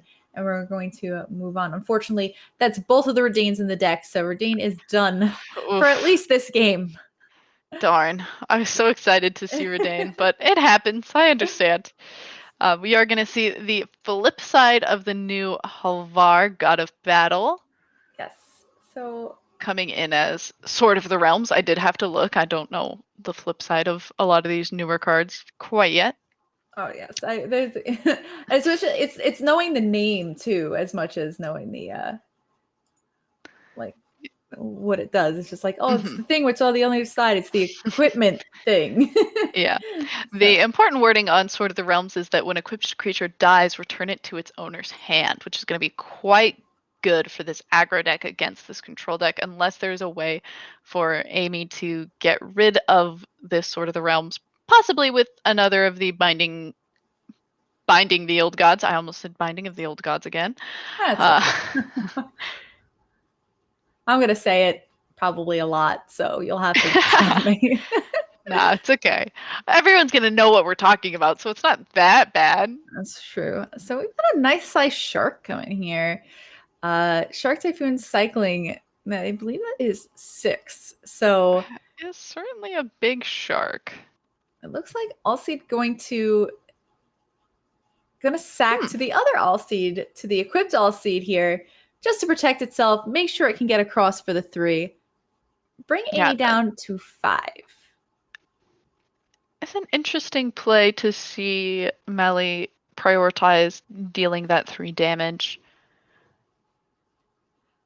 I mean, by sacrificing that body. It's an interesting decision for sure, but it maybe isn't going to matter as much as we would have liked it to now that Ugin is on the battlefield. Yeah, daddy's home. Oh no. Ooh, but Skyclave Apparition, that's an interesting one. Now, Skyclave Apparition doesn't answer Ugin. No, it does answer the shark that's in play, at least. It does. It can take care of the sharky, but at 5 life, just a little too high for Millie to be able to finish this off this turn. Because at this point, I don't even know, you don't want to, you almost feel like you're wasting your time attacking Ugin. So, unfortunately. Yeah, it is one of those weird places. Ugin is one of those planeswalkers that's really kind of difficult because the plus bolt effect is extremely difficult if you're playing an aggro deck to deal with. So trying to make this decision of what's the best line of play here, I don't envy Melly's position. No, not at all. And it looks like Melly will decide to build the board presence even more and decide really just have to go face here. Can't even bother with Ugin because if Ugin starts doing the Ugin's thing, then what's the point? So we have to put pressure on the life total with Amy at 5, hoping to maybe just irk out those couple more points that are needed. Looks like the shark will block the Faceless Haven. Thinking about sacking the good puppy. See if that will happen. Not sure. Thinking about it. Thinking if we have another Faceless Haven in play, is getting rid of this Faceless Haven worth it? What's going to happen when the Ugin upticks next turn? Is it going to uptick or is it going to downtick onto the 2 white, or the 2 CMC white permanents that we have in play? what's going to be how this goes. Yes, and we'll see here. There's definitely a lot of decisions, like in thinking to the future about playing a Skyclave Apparition on the Shark this coming turn. You know, maybe Melly was thinking about, did I want to keep the puppy around to protect the All Seed, and then be able to Skyclave the Shark and maybe get across? But with 4 cards in hand and a million open mana, it's a tough thing to be sitting across from. So the All Seed will be bounced back to hand because of the Sword of the Realms. So we'll see. Maul of the Skyclaves. I feel like that's maybe too little too late. A great card. Very powerful card. It is a great card. It is less great when there is a 5/5 flying shark on your opponent's side of the board. It is. That is very true. So we'll see All Seed being the choice here to start off with, as there are some options in hand, but saw it coming, going to take care of the All Seed before it can even hit the battlefield. Sadly, the mono white deck not really playing as many ways to finish off your opponents at 2 life as the mono red deck, and we see Melly scoop it up to the saw it coming. Yes, and that says that is enough. Let's move on to game 2 so I can check out my sideboard here. Oh, that was the fastest sideboarding I've ever seen. Fastest sideboarding in the West. I'm surprised that I saw the Luris come out, actually. So maybe we're just looking for like a really, really fast game here, and Luris maybe just better in the long game, better in the late game. Yeah, I think we also saw like a lot of ways that Amy's deck is exiling creatures. So maybe in Melly's mind, it's just like not worth it to have, if all my good creatures or all my early creatures are going to be exiled, it's not worth it to have this card that cares about my graveyard if there's not going to be anything in my graveyard anyway. That is true. So looks like we'll head into game number 2 here on the play. Nice low curve here. Ooh, this is a nice hand. This is what we like to see. Yes, this is that impactful early game hand that we've been looking for. Usher of the Fallen, All Seed, double Luminarch Aspirant, and the Seasoned Hollowblade here. So a Blood Chief's Thirst going to quickly take care of Usher of the Fallen, but that's okay. There are more threats where that came from. Here's a Seasoned Hollowblade. Yeah, get this Hollowblade onto the battlefield. So just a land and a pass of the turn from Amy's side. And I'll land the draw for turn here. So we're at 4 lands on Melly's side. I'm sure Melly's like, okay, that's good. I can play practically my entire hand, so I don't need any more. And most of the deck. Yes. Looks like Luminarch Aspirant will decide to target itself. Doing its best bear impression. Yes. Roar. With 2 mana 2/2 now. Yes. And neither of our players have the bear pet. Megan had the bear pet. I'm in love with the bear pet. It's so cute. Imagine the person whose name is Beky Bear loves bears. You don't say. Who'd have guessed? All right. All Seed of Life's Bounty gonna come in here. Look at where are we gonna put this counter this time? Luminarch Aspirant wanting to give All Seed that extra point of toughness here. And both the Luminarch Aspirant and the Hollowblade going to get in, bringing Amy down to 12. And a Triumph being cycled, that's what Melly likes to see here. That's what we wanted to see. It could be a little spooky that like maybe your opponent is just like holding out for like a different, bigger spell. Things like Extinction Event, at least. Yeah, here we name even. So we keep 1 creature. It's not quite as scary as if a Shadow's Verdict were to come down, but that wouldn't have been until next turn. Would have maybe much rather take the extra damage, but Maul of the Skyclave is going to help us deal a little bit bigger of a punch here. Yes, and a follow-up Luminarch Aspirant, making that All Seed into a 5/5, definitely a formidable body, and all of a sudden Amy is at 7 life. And there is also a Faceless Haven in play. So even if Amy is able to address the battlefield right now, that Faceless Haven might be a little more difficult to take care of. Looks like an Extinction Event just to kill the All Seed here, leaving the Skyclave and the Luminarch Aspirant both in play. Let's see what the The play is here from Melly's side as a plains is the draw for turn. So we can activate that Faceless Haven, kind of get that going. Looks like that's where we are going to start. Set at 7 life. It's a pretty low life total. Yeah, that's when the aggro opponent starts to like salivate and you're just like, oh, you're so close to dead. I'm like this close, just like waiting. Oh, so close. One, but done. So we are going to have a game 3 here. And we'll see if Melly's going to be able to give Amy her first loss of the season heading into the playoffs. And if Melly will be able to claim a place in the top 24 playoffs starting next week. Oh, big game 3. This is a big game 3. Honestly, it's a big game for Amy too, because we're playing for buys here. Mm-hmm. The top of the division gets a buy automatically into Week 16. So you automatically get a buy into the money. You know, so it's you don't have to fight for it anymore. Yeah, big game for both players, that's for sure. Every single one of our games tonight matters for each of the players that we are presenting to you. Everyone is fighting for something. Either it's a place in top 24 or a buy into top 16 and instant money. Not instant money, but pretty close. You know, might as well. So we'll see the Usher of the Fallen getting in here. Going to decide to follow up with something that I had actually missed in Melly's list earlier, the Funeral Longboat. You mean... Oh, what's it called? Now I can't even think of Smuggler's it. Copter at home? Yes, thank you. I want a Smuggler's Copter. We have Smuggler's Copter at home. And Smuggler's Copter at home, Funeral Longboat. That is what this is. Funeral Longboat, the 3/3 for a vehicle for 2, Vigilance Crew 1. So let's give Verdane another shot here. And it resolves. All right.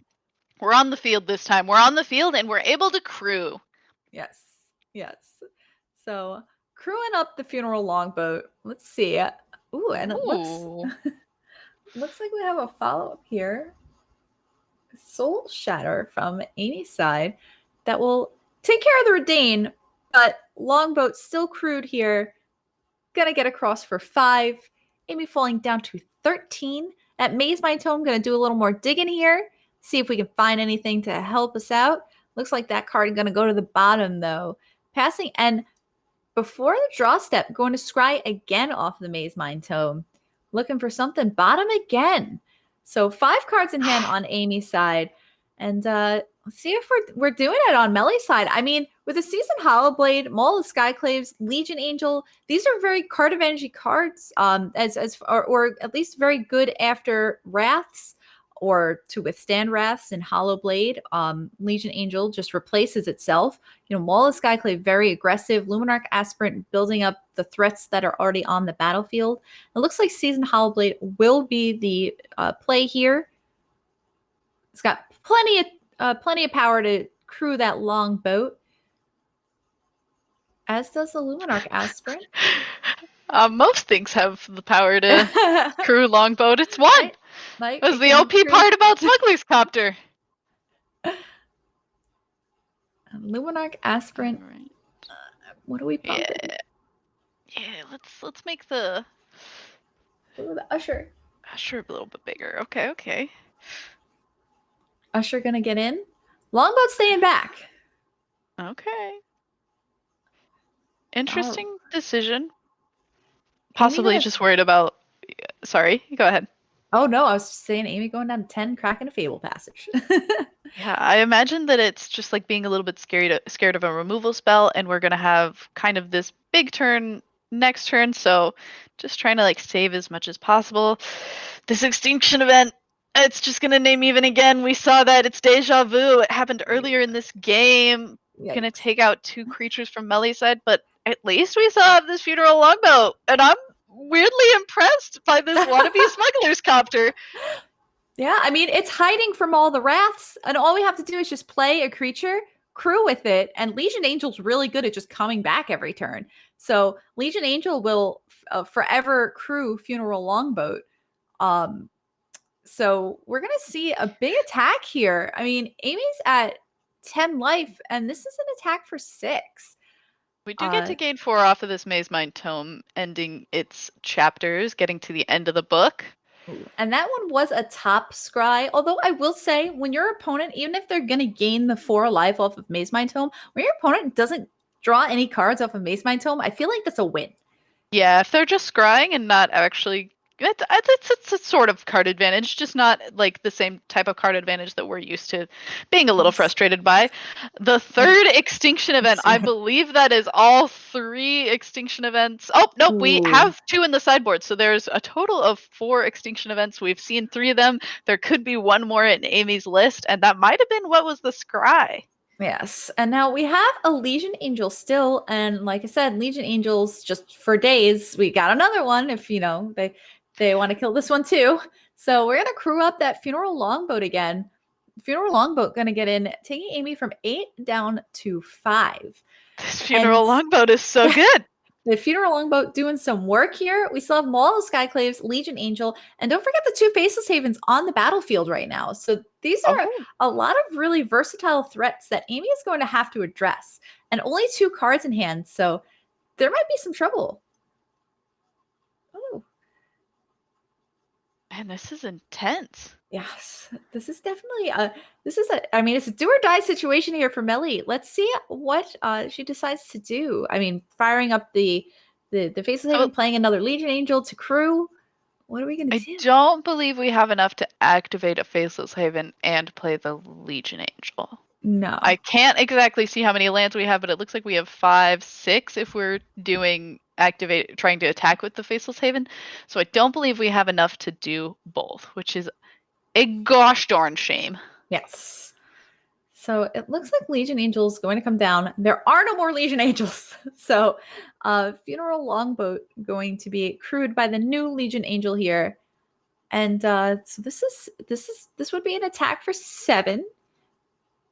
Thinking about casting that Maul of Skyclaves, maybe? Just kind of getting it all out there? At this point, you might as well. I would think. I could be wrong. It looks like Melly is going to disagree with me. I guess we still have the ability to cast it in the second main phase, so. So it looks like everybody's getting in. Legion Angel and the Funeral Longboat. Amy at 5. Heartless Act. Oh, Funeral Longboat, no. No, not the Funeral Longboat. But it That's looks okay. Funeral Longboat did quite a bit of work, so yes, I'm impressed with it. Yes, and it looks like this Legion Angel is cleared. So Amy's gonna drop to 1 life here. Double Legion Angel, 2 double Faceless Havens in case something happens to what's on the board. In case Amy were to draw her 4th copy of, but it looks like that is not the case. Yes, and Melly's gonna take this one down 2-1 over the undefeated Amy Daniels in Division 7. So Melly, fingers crossed, at 4-3, looking to make the playoffs here. Amy already in at a really admirable 6-1. And we're getting a sneak peek into our next matchup here. That's all right. That's all right. We have a giveaway to take care of first, though. So this is your last chance. Type NRG in chat for your chance to win free entry to the NRG series Modern 2K Open. This Beky, are you typing? You have to guess. You can't enter. Yeah, I'm pretending to enter. So yes, make sure you type NRG now into chat. Must be 18 or over. Must be present. So that means like we're giving away it like now. You need to be here now. So just be here. Don't go anywhere. And what was that? You had to play Tron or something. Yeah. Must play 4 copies of Karn Liberated in your deck. All right. All right. Can we get a countdown in chat? Here we go. 10, 9, 9, 8. 7. Oh, you're doing it in chat. Yeah, I am. I never type in chat, but this is a big deal. So get it in.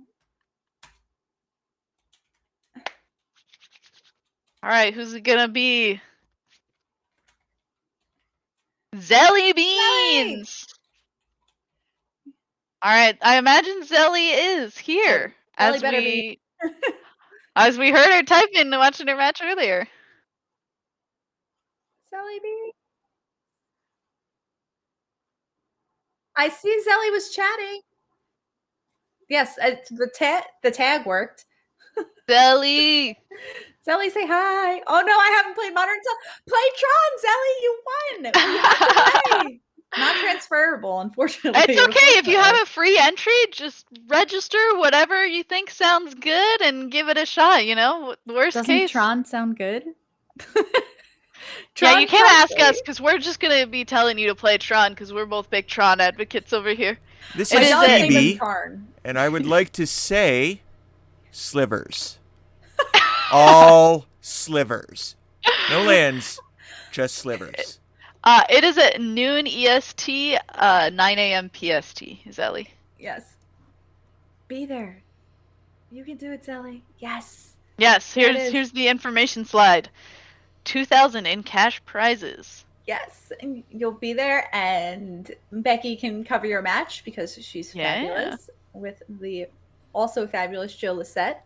So, yes, Tron is actually great. Not Eldrazi Tron, just regular mono green. None of that Karn the Great Creator nonsense. Just straight mono green Tron is fabulous right now. It's actually really good right now. I like, all joking aside, but you can. We all have our modern opinions now, so you can get in touch with anybody here. Burn with 4 copies of Karn in the sideboard to satisfy the condition. Yes, well, you know. Yes. Well, Eldrazi Tron's only good if you're exceptionally lucky. So I stay away from that deck. But yes, true. Congratulations, Susan. We are super happy for you. Yay. It's a good night. Yeah, all right. Well, let us know, Zelly, if you're able to figure out in the next hour. And if you're unable to play, maybe there's a chance that we re-roll it for somebody else. Just let us know. Yes, feel free to message one of us in chat, and we'd be happy to talk to you about it. But for now, we've got one more match of Magic. And I'm like super excited because this is the last week before playoffs, and I'm just like, oh my God. We're at playoffs again. Like, the VML's almost over. I love VML. It's okay because there will be another one. I know. I can't wait. I'm so excited. And speaking of another VML, Digitech Wire, like VML Vet, VML Extraordinaire, I feel like they are just like a perennial playoff player. And here they are again at 4-2, playing the sweet Rakdos Sacrifice deck, as you had talked earlier on your cute little metagame pie chart thing that looks so wonderful. Oh yes, so nice right now. Nice and even slices and everything. So you want to take us through this deck? Yeah, so this is looking pretty standard for the most part. We're getting some new Kaldheim cards such as Emmerstrom Predator, which I think has really made it move to being straight Rakdos instead of we were seeing a lot of Rakdos with Corvold at the top end. But Emmerstrom Predator is a 4-mana 3/3 flying vampire dragon with when it becomes tapped, exile 1 target card from a graveyard and put a +1/+1 counter on Emmerstrom Predator. You can sacrifice another creature to give Emmerstrom Predator indestructible until end of turn and tap it. So it has a way to get a lot bigger. It has a way to make a sack engine for a lot of your other creatures, and it can give itself indestructible. So it is really just a huge powerhouse in these Rakdos decks that basically do all the things that you're looking to do. So I'm really excited to see this deck, and I've never let an Emmerstrom Predator resolve onto the battlefield, so I don't actually, every time I've seen that card, I'm like, lots of words, they all seem really scary, counter it. So I personally haven't seen the amazing things it can do, but I am kind of looking forward to seeing if it can do some crazy cool things. Though, if we take a look at Digitech Wire's opponent might also be saying no to Emmerstrom Predator.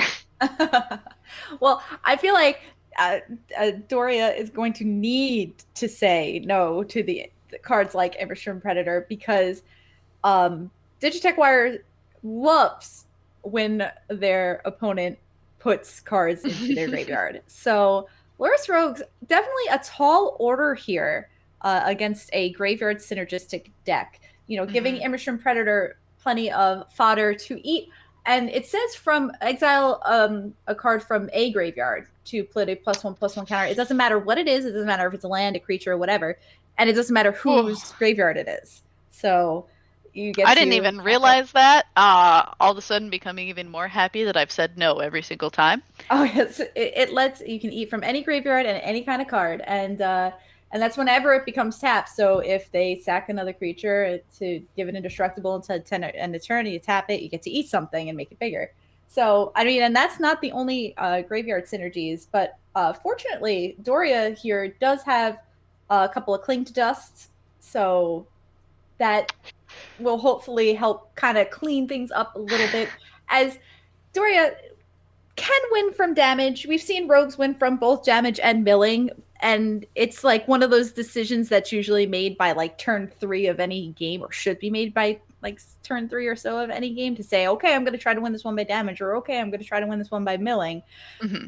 But it's going to be really tough for Doria to be able to win by milling and avoid the cards like Ox of Ganis or Croxa or Woestrider, or, you know, like... Especially there's an Ox of Ganis main board. It's going to be a little bit tough. As somebody who has played this matchup from the rogue side, Cling to Dust is more like Cling to Hope, and you don't have a lot of it. This is a pretty bad matchup in my experience from the rogue side, so I think it will be really interesting to see how Doria is able to handle this matchup. Yes, Doria is ready to get in?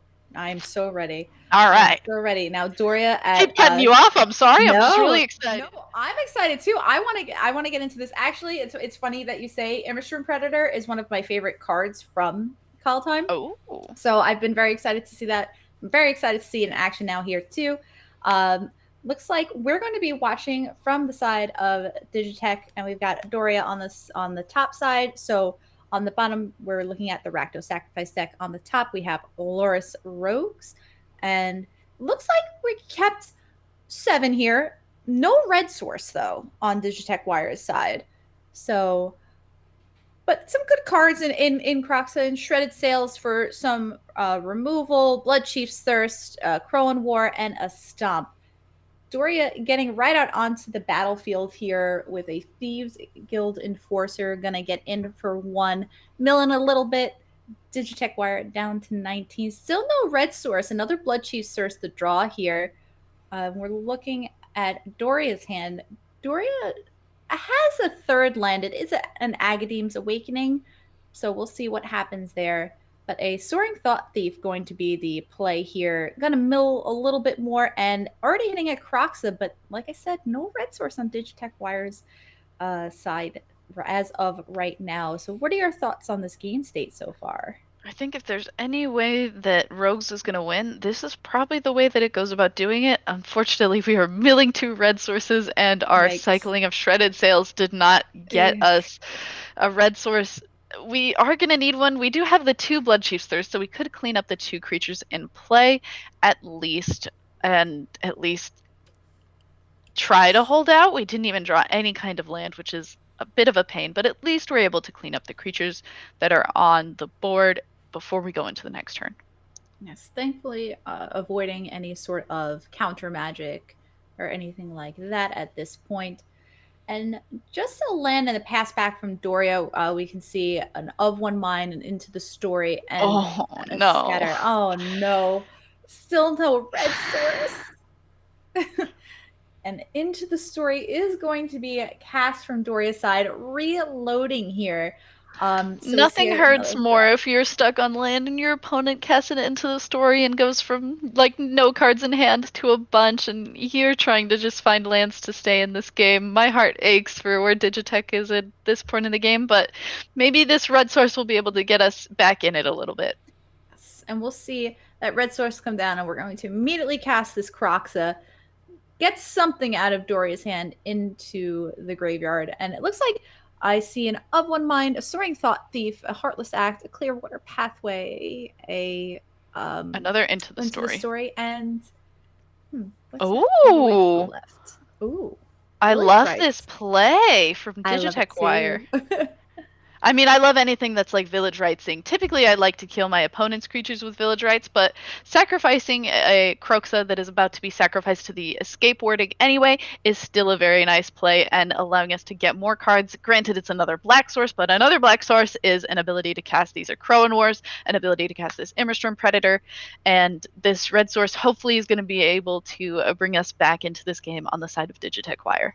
Yeah, and it definitely makes me wonder what our play is here. We see Of One Mind and Doria just reloading again on this side with Bloodchief's Thirst and Heartless Act. Double Emmerstrom Predator now, but still it'll lead off with an Crowan War.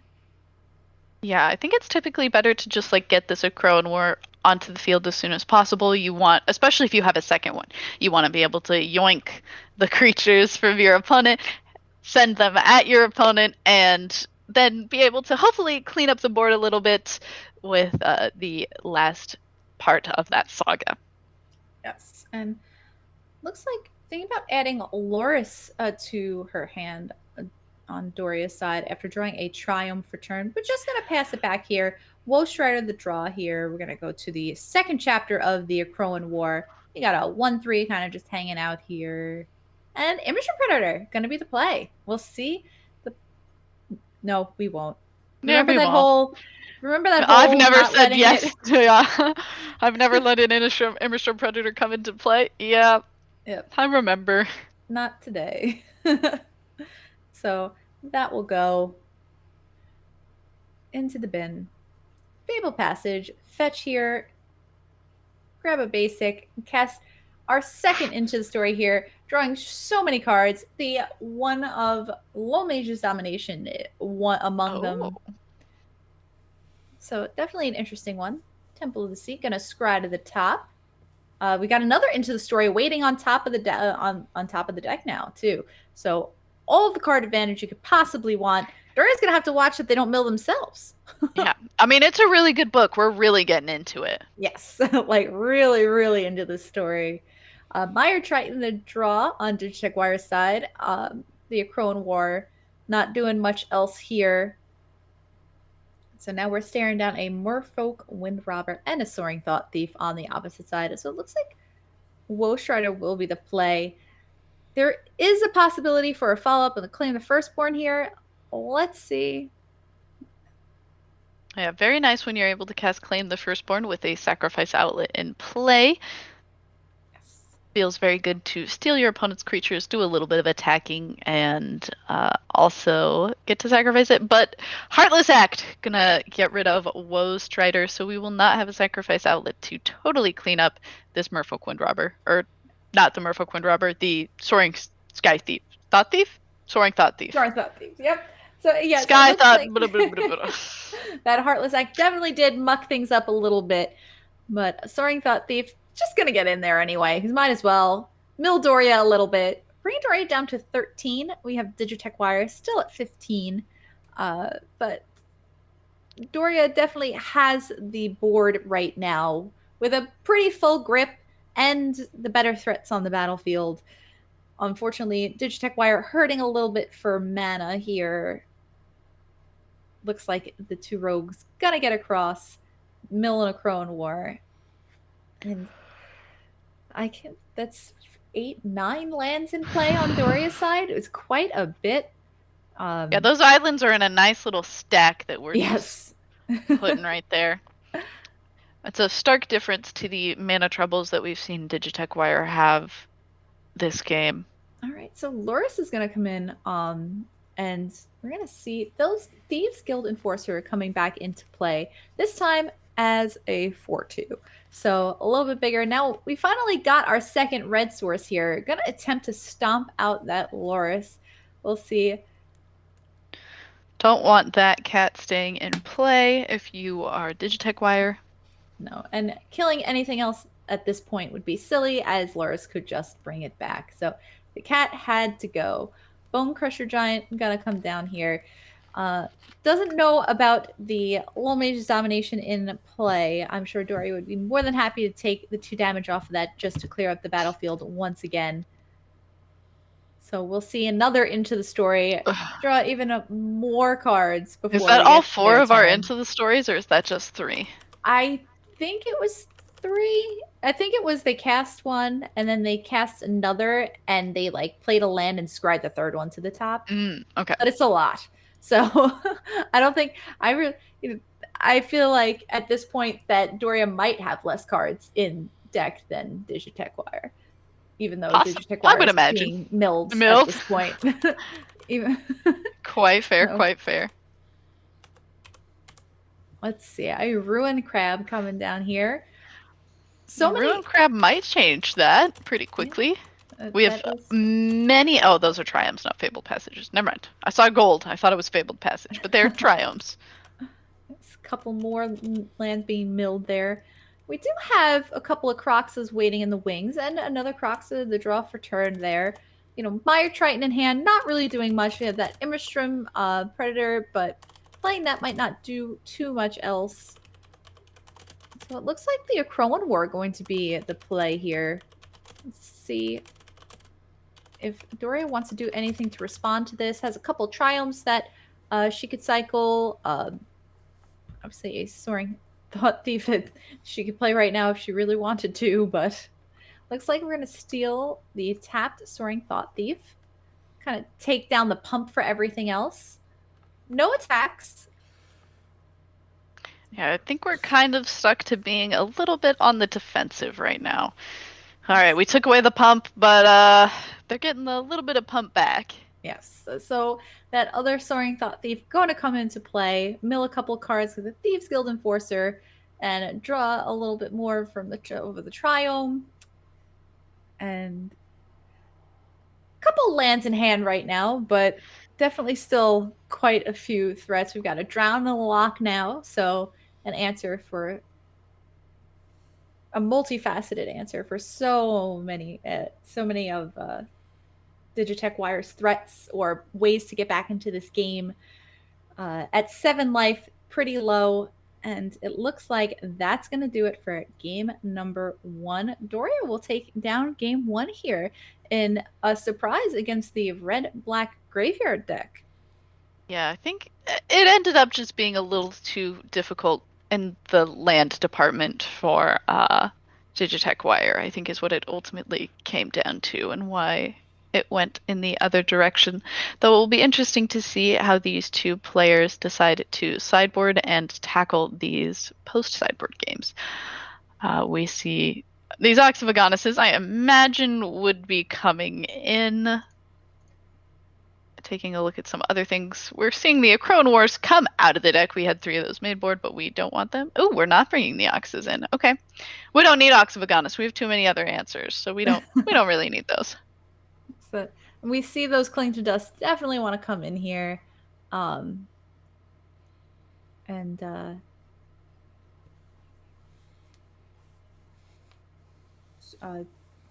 like we are looking through Doria's the end of Doria's game there. That was the end of game 1 that we were looking at. Seeing the ending, the board state. What we want here. Looks like the Didn't Say Pleases, shave a couple of those. It's nice to have like the cheaper threats. And also Doria is going to want, I mean, you know, obviously Digitech Wire did get stuck with the no red mana early on, but Doria is definitely going to want to take over this game quickly before Digitech Wire can command a super big board presence. And it looks like we're going to keep another red land here. I was going to say it's very risky. If I'm Digitech Wire, all I can think about is how I got bit last game from having no red sources. But obviously, not a worry this game. We just draw it. It's fine. Yeah, right? And I think we did mill a Skyclave Shade there, I believe. So the second one is the flip land. Yes. So that would be a pretty good turn 3 here. That would be quite a nice start for us, for sure. Nice little curve. So you were correct. Land, Skyclave Shade. It looks like Cling will eat the Skyclave Shade before it can come in. And so we knew that Doria did have 2 clings in hand, was only able to take 1 away with that duress, but still going to follow it up with a second duress. We see Of One Mind and Drown in the Lock are the options here. And it's a toss-up which one to take. The Of One Mind, definitely a little bit of card advantage. Drown in the Lock, very difficult counter or removal spell to play around. It looks like ultimately we'll go with the Of One Mind. Digitech Wire deciding that they can handle the rest of the hand. So Low Mage's Domination will be the draw on Doria's side. A card that we never saw actually cast in the last game, although being in Doria's hand for a while. Yeah, interesting to see it even stay in, I think. I feel like there might have been some other things that would have been better. Trying to cast a mind control spell against a deck that has a lot of sacrifice outlets kind of seems a little bit difficult to me, though. We do see it still staying in. Maybe the potential of taking an Emmerstrom Predator is just a little too juicy of a thought, so. Yes. And now the Rankle conundrum. It's like, if I what draw, do we do? my opponent draws, if make them discard, then I got to discard too. Discarding, not always the worst for the Rakdos Sacrifice deck, but at the same time, when you only have 2 cards in hand and you kind of want to keep both of them, it doesn't feel that great. So we'll draw 1, lose 1 on each side. A Shredded Sail's the draw for a Digitech Wire, and we're looking at a Soaring Thought Thief on Doria's side now. Thought Thief gonna get in, do a little milling here. Bring Digitech Wire back down to 20. So that pesky Mire Triton gained a little bit of life there. Merfolk Wind Robber, the follow-up, and a Bone Crusher Giant, the draw on Digitech Wire's side. Yeah, I do think that Doria knows that the best way to be beating this deck is probably through damage. So just trying to get in damage when her life total isn't so much at stake is going to be very important. I don't think that there's a lot of ways that the deck that is happy for things to be in their graveyard is going to enable a lot of your things that want things to be in your opponent's graveyard. Yeah, and it looks like here we're going to go for the Stomp on the Merfolk Wind Robber.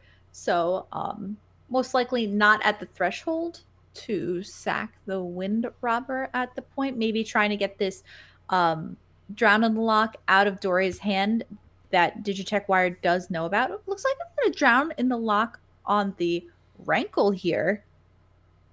I think that's probably a good play. That's probably one of the spookier cards for you to deal with if you are Doria.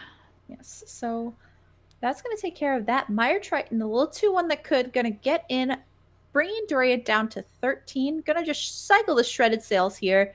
Maybe find another red source. Bone Crusher Giant, not a bad find. Unfortunately, the Soaring Thought Thief cannot be stomped. Well, it could be. It's just not going to die. So into the story, the draw on Doria's side. So that's got to feel pretty good.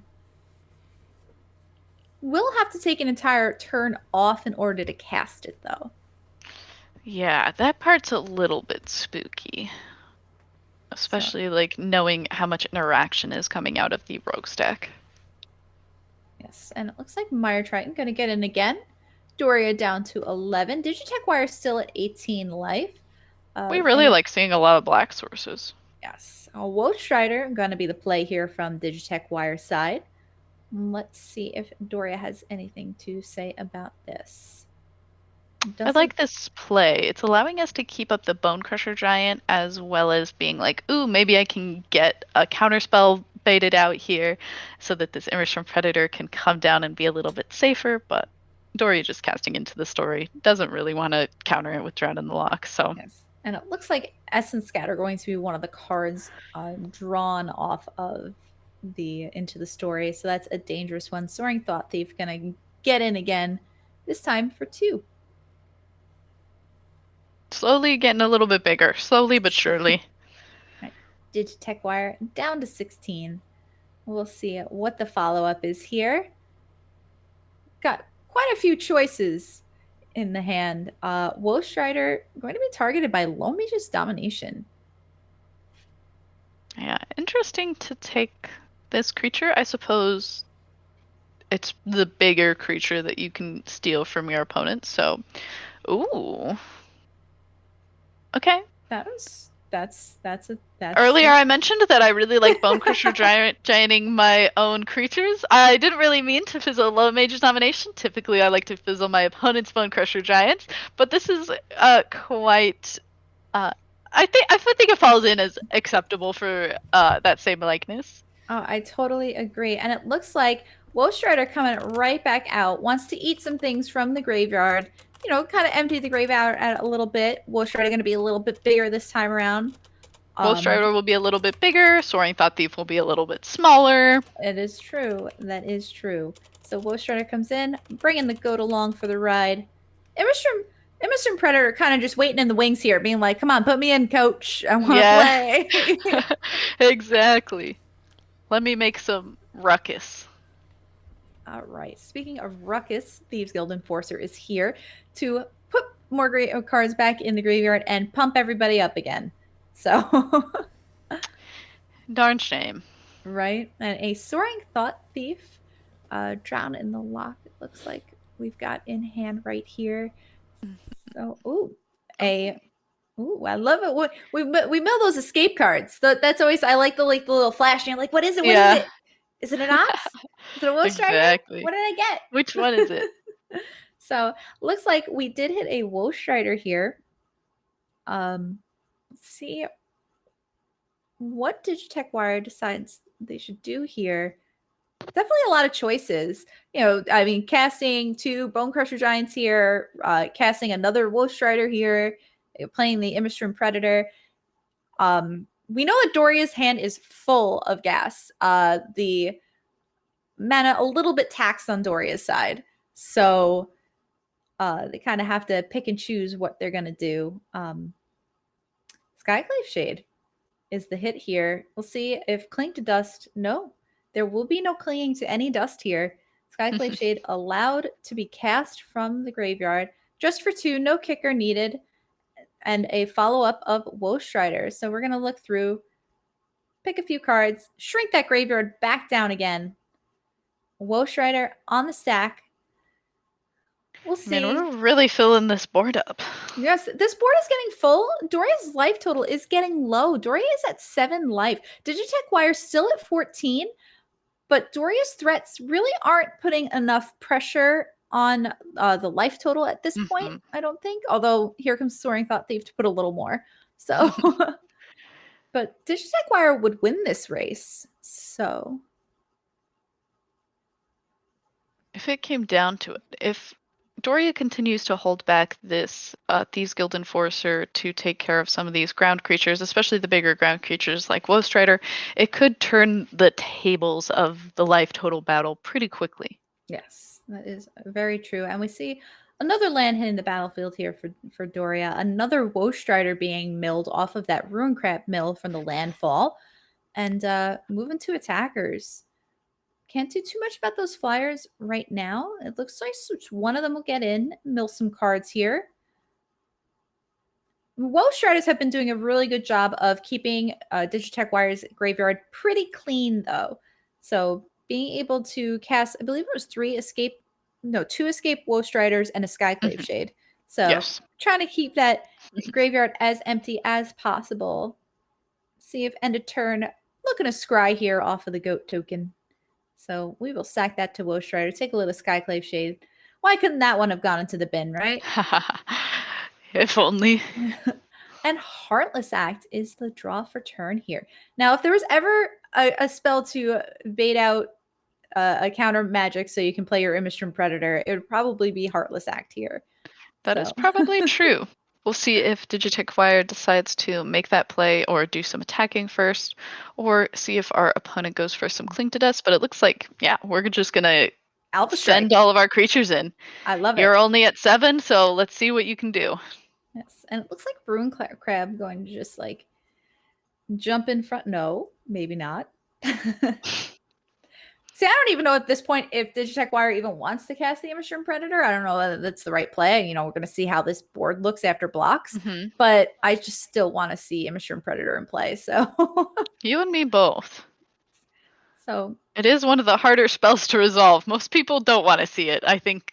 And Doria has reaffirmed my saying of that. All right, only All right, 2 damage. yeah, some getting trades through. there. So Skyclave Shade and Woshred are going to trade with the Thieves Guild Enforcer and the Soaring Thought Thief. And it looks like we're going to lead off on Emmerstrom Predator here. So perhaps actually valuing the removal for the Soaring Thought Thief higher than an extra threat on the battlefield. Looks like that'll be the case. Drown on the Lock going to take care of Emmerstrom Predator, but Heartless Act going to take care of Soaring Thought Thief, leaving Doria with just a Ruin Crab in play. A Ruin Crab versus the 4th copy of Into the Story coming down. This time, going to find a bunch of lands. Now, Doria had been missing lands early on. Doria had missed a few land drops, only having the one black source in play. So, kind of catching up to her now. And drawing a couple of triomes, temples, things like that. Blood Chief Sir's going to take care of that little old 2-1. And Emmerstrom Predator getting another chance at glory here. Maybe, maybe not. We'll see. Oh. Bone Crusher Giant. Into Emmerstrom Predator. Pretty good. There are only, it looks like lands, and I can't quite tell what that last card is in Doria's hand, so this could be a little bit of a closeout. I think it's a Heartless Act. Or no. Okay. It's a eek. There's 3 lands, there's 2 other cards. Okay. Oh, it's a Blood Chief's Thirst. Okay. It is a Blood Chief's Thirst. I was like, it's probably Blood Chief's Thirst because the one was a 1 black, but there's also a 1 and a black mana symbol back there. So I'm going to go with Heartless Act. So some removal in Doria's hand. Some removal. You need a lot of removal to... Oh, eliminate. See? It wasn't Heartless Act, it was eliminate. Okay. It was 1 and a black. See, that's a fun game. It's like, I used to play that in the car rides. You would just name a mana cost, and everybody would go around the car, and you try to name as many cards with that mana cost as you could. A mana value? Yeah. Oh, sorry. Well, mana cost no, too, I think. It was so you would go like red, and it'd be like, oh, Eidolon of the Great Revel. and you just go around Searing until Blaze. People can't. Yes, exactly. Until people can't think of anything anymore. So, Magic tournament card games. I low-key miss the car rides and the conversation on car rides to Magic events. I do too. I believe we all do. So that's why I'm thankful that we have something like the VML to keep us entertained during these tough times. So very true. We will be running the Nrg thing later, so mention that, please. Okay, so just so everybody knows, we are going to be redrawing for the Nrg entry for this Sunday's 2K Modern Open. So type Nrg in chat for your chance to win. If you have entered already, you should still be entered. So Nrg in chat to win, must be present, 18 or over. This Sunday, it's a 2K? Yes, 2K Modern Open. And you can play whatever you want, but we think we should play Tron. And whatever you want, as long as it doesn't have Wilderness Reclamation or Simian Spirit Guide. or Field of the Dead. Ooh, it's always scary when you're at 3 and you see this Croxa trigger going onto the stack. And you're like, oh. See, and no black in hand. Needs to get rid of the counterspell here. Just left with a land in hand.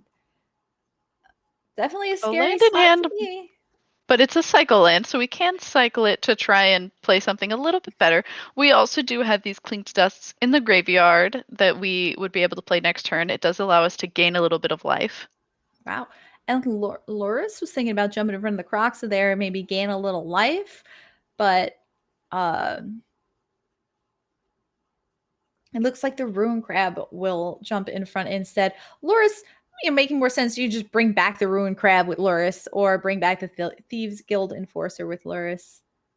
I'm actually surprised that the Death Touch not trading with the. I guess you don't want the Croxa to come back because you're at 3 and you've got a land in hand. They don't have to know that you only have a land in hand.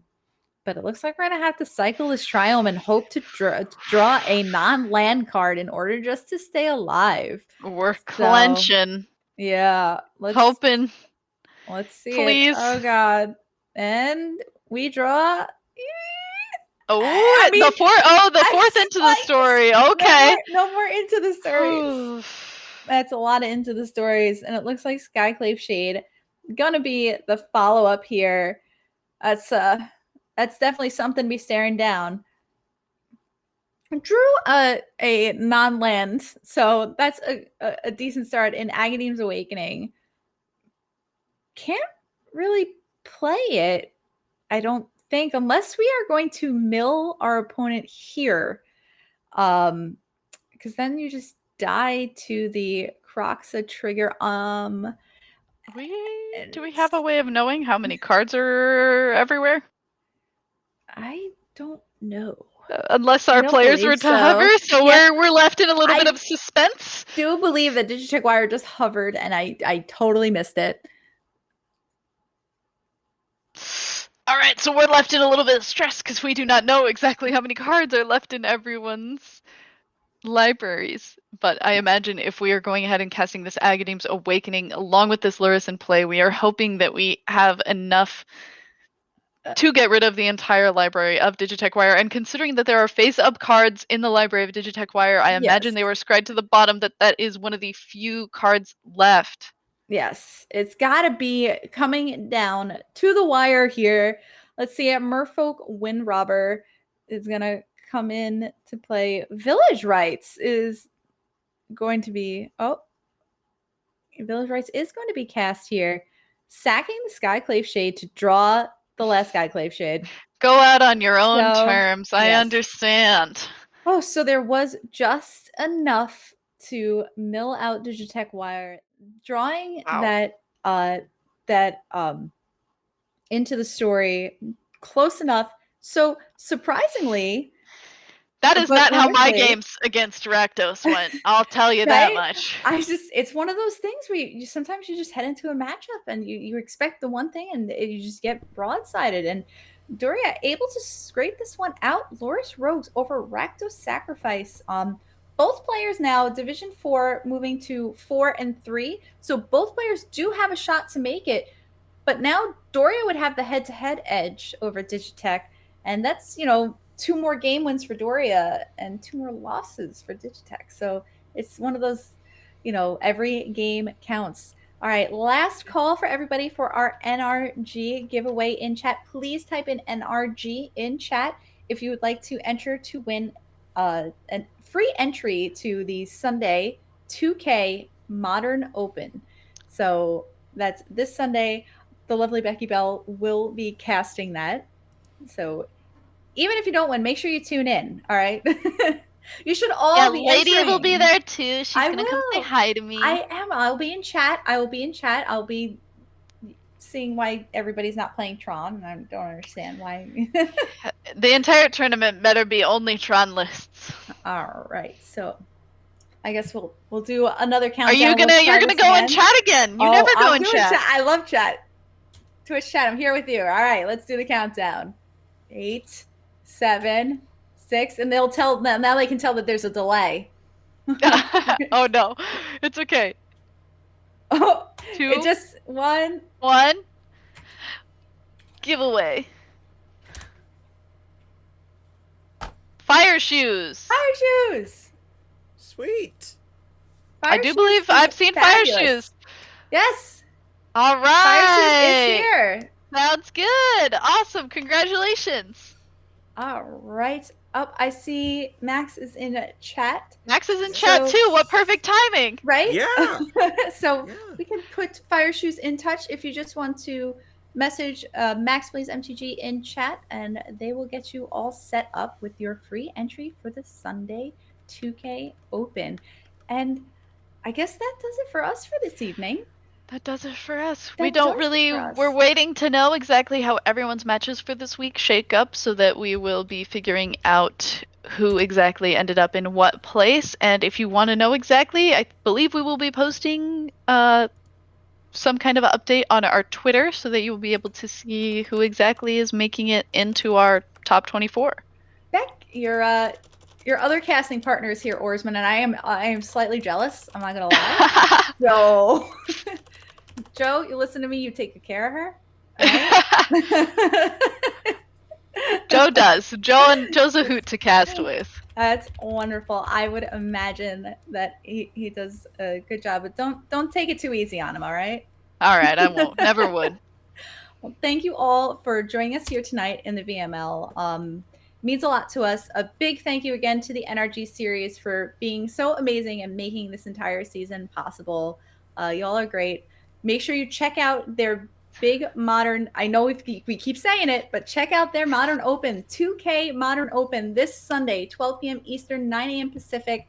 Be there. It's a healthy modern format again. How could you not want to play in this? So a brand new modern format. It's got coverage and everything, soup to nuts. So make sure you check that out. Big thank you to the Nrg series. Again, thank you to Wizards of the Coast for sponsoring us for this season as well. Thank you for the invite to the Callahan Championship weekend for our champion. We're getting close to figuring out who we're sending. We're so close. Playoffs start next week. Y'all better be here in your seats again next week. $3,000 prize pool on the line until the raid kicks off. So we are going to be rating Mighty Linguini, Caroline Kavanaugh, Season 2 and 3 VML MTG champion. So I want you all there. I want you all hype. I want you all following, yelling, subscribing. But sure, yelling is good. What should we say? I don't know. Right? I'm not good at this. This is why I'm not a streamer. Also, we want to say good luck to Fire Shoes. Congratulations on winning. And have fun in Caroline's stream, everybody. Play Trot! Yay! Woo! Oh, mate.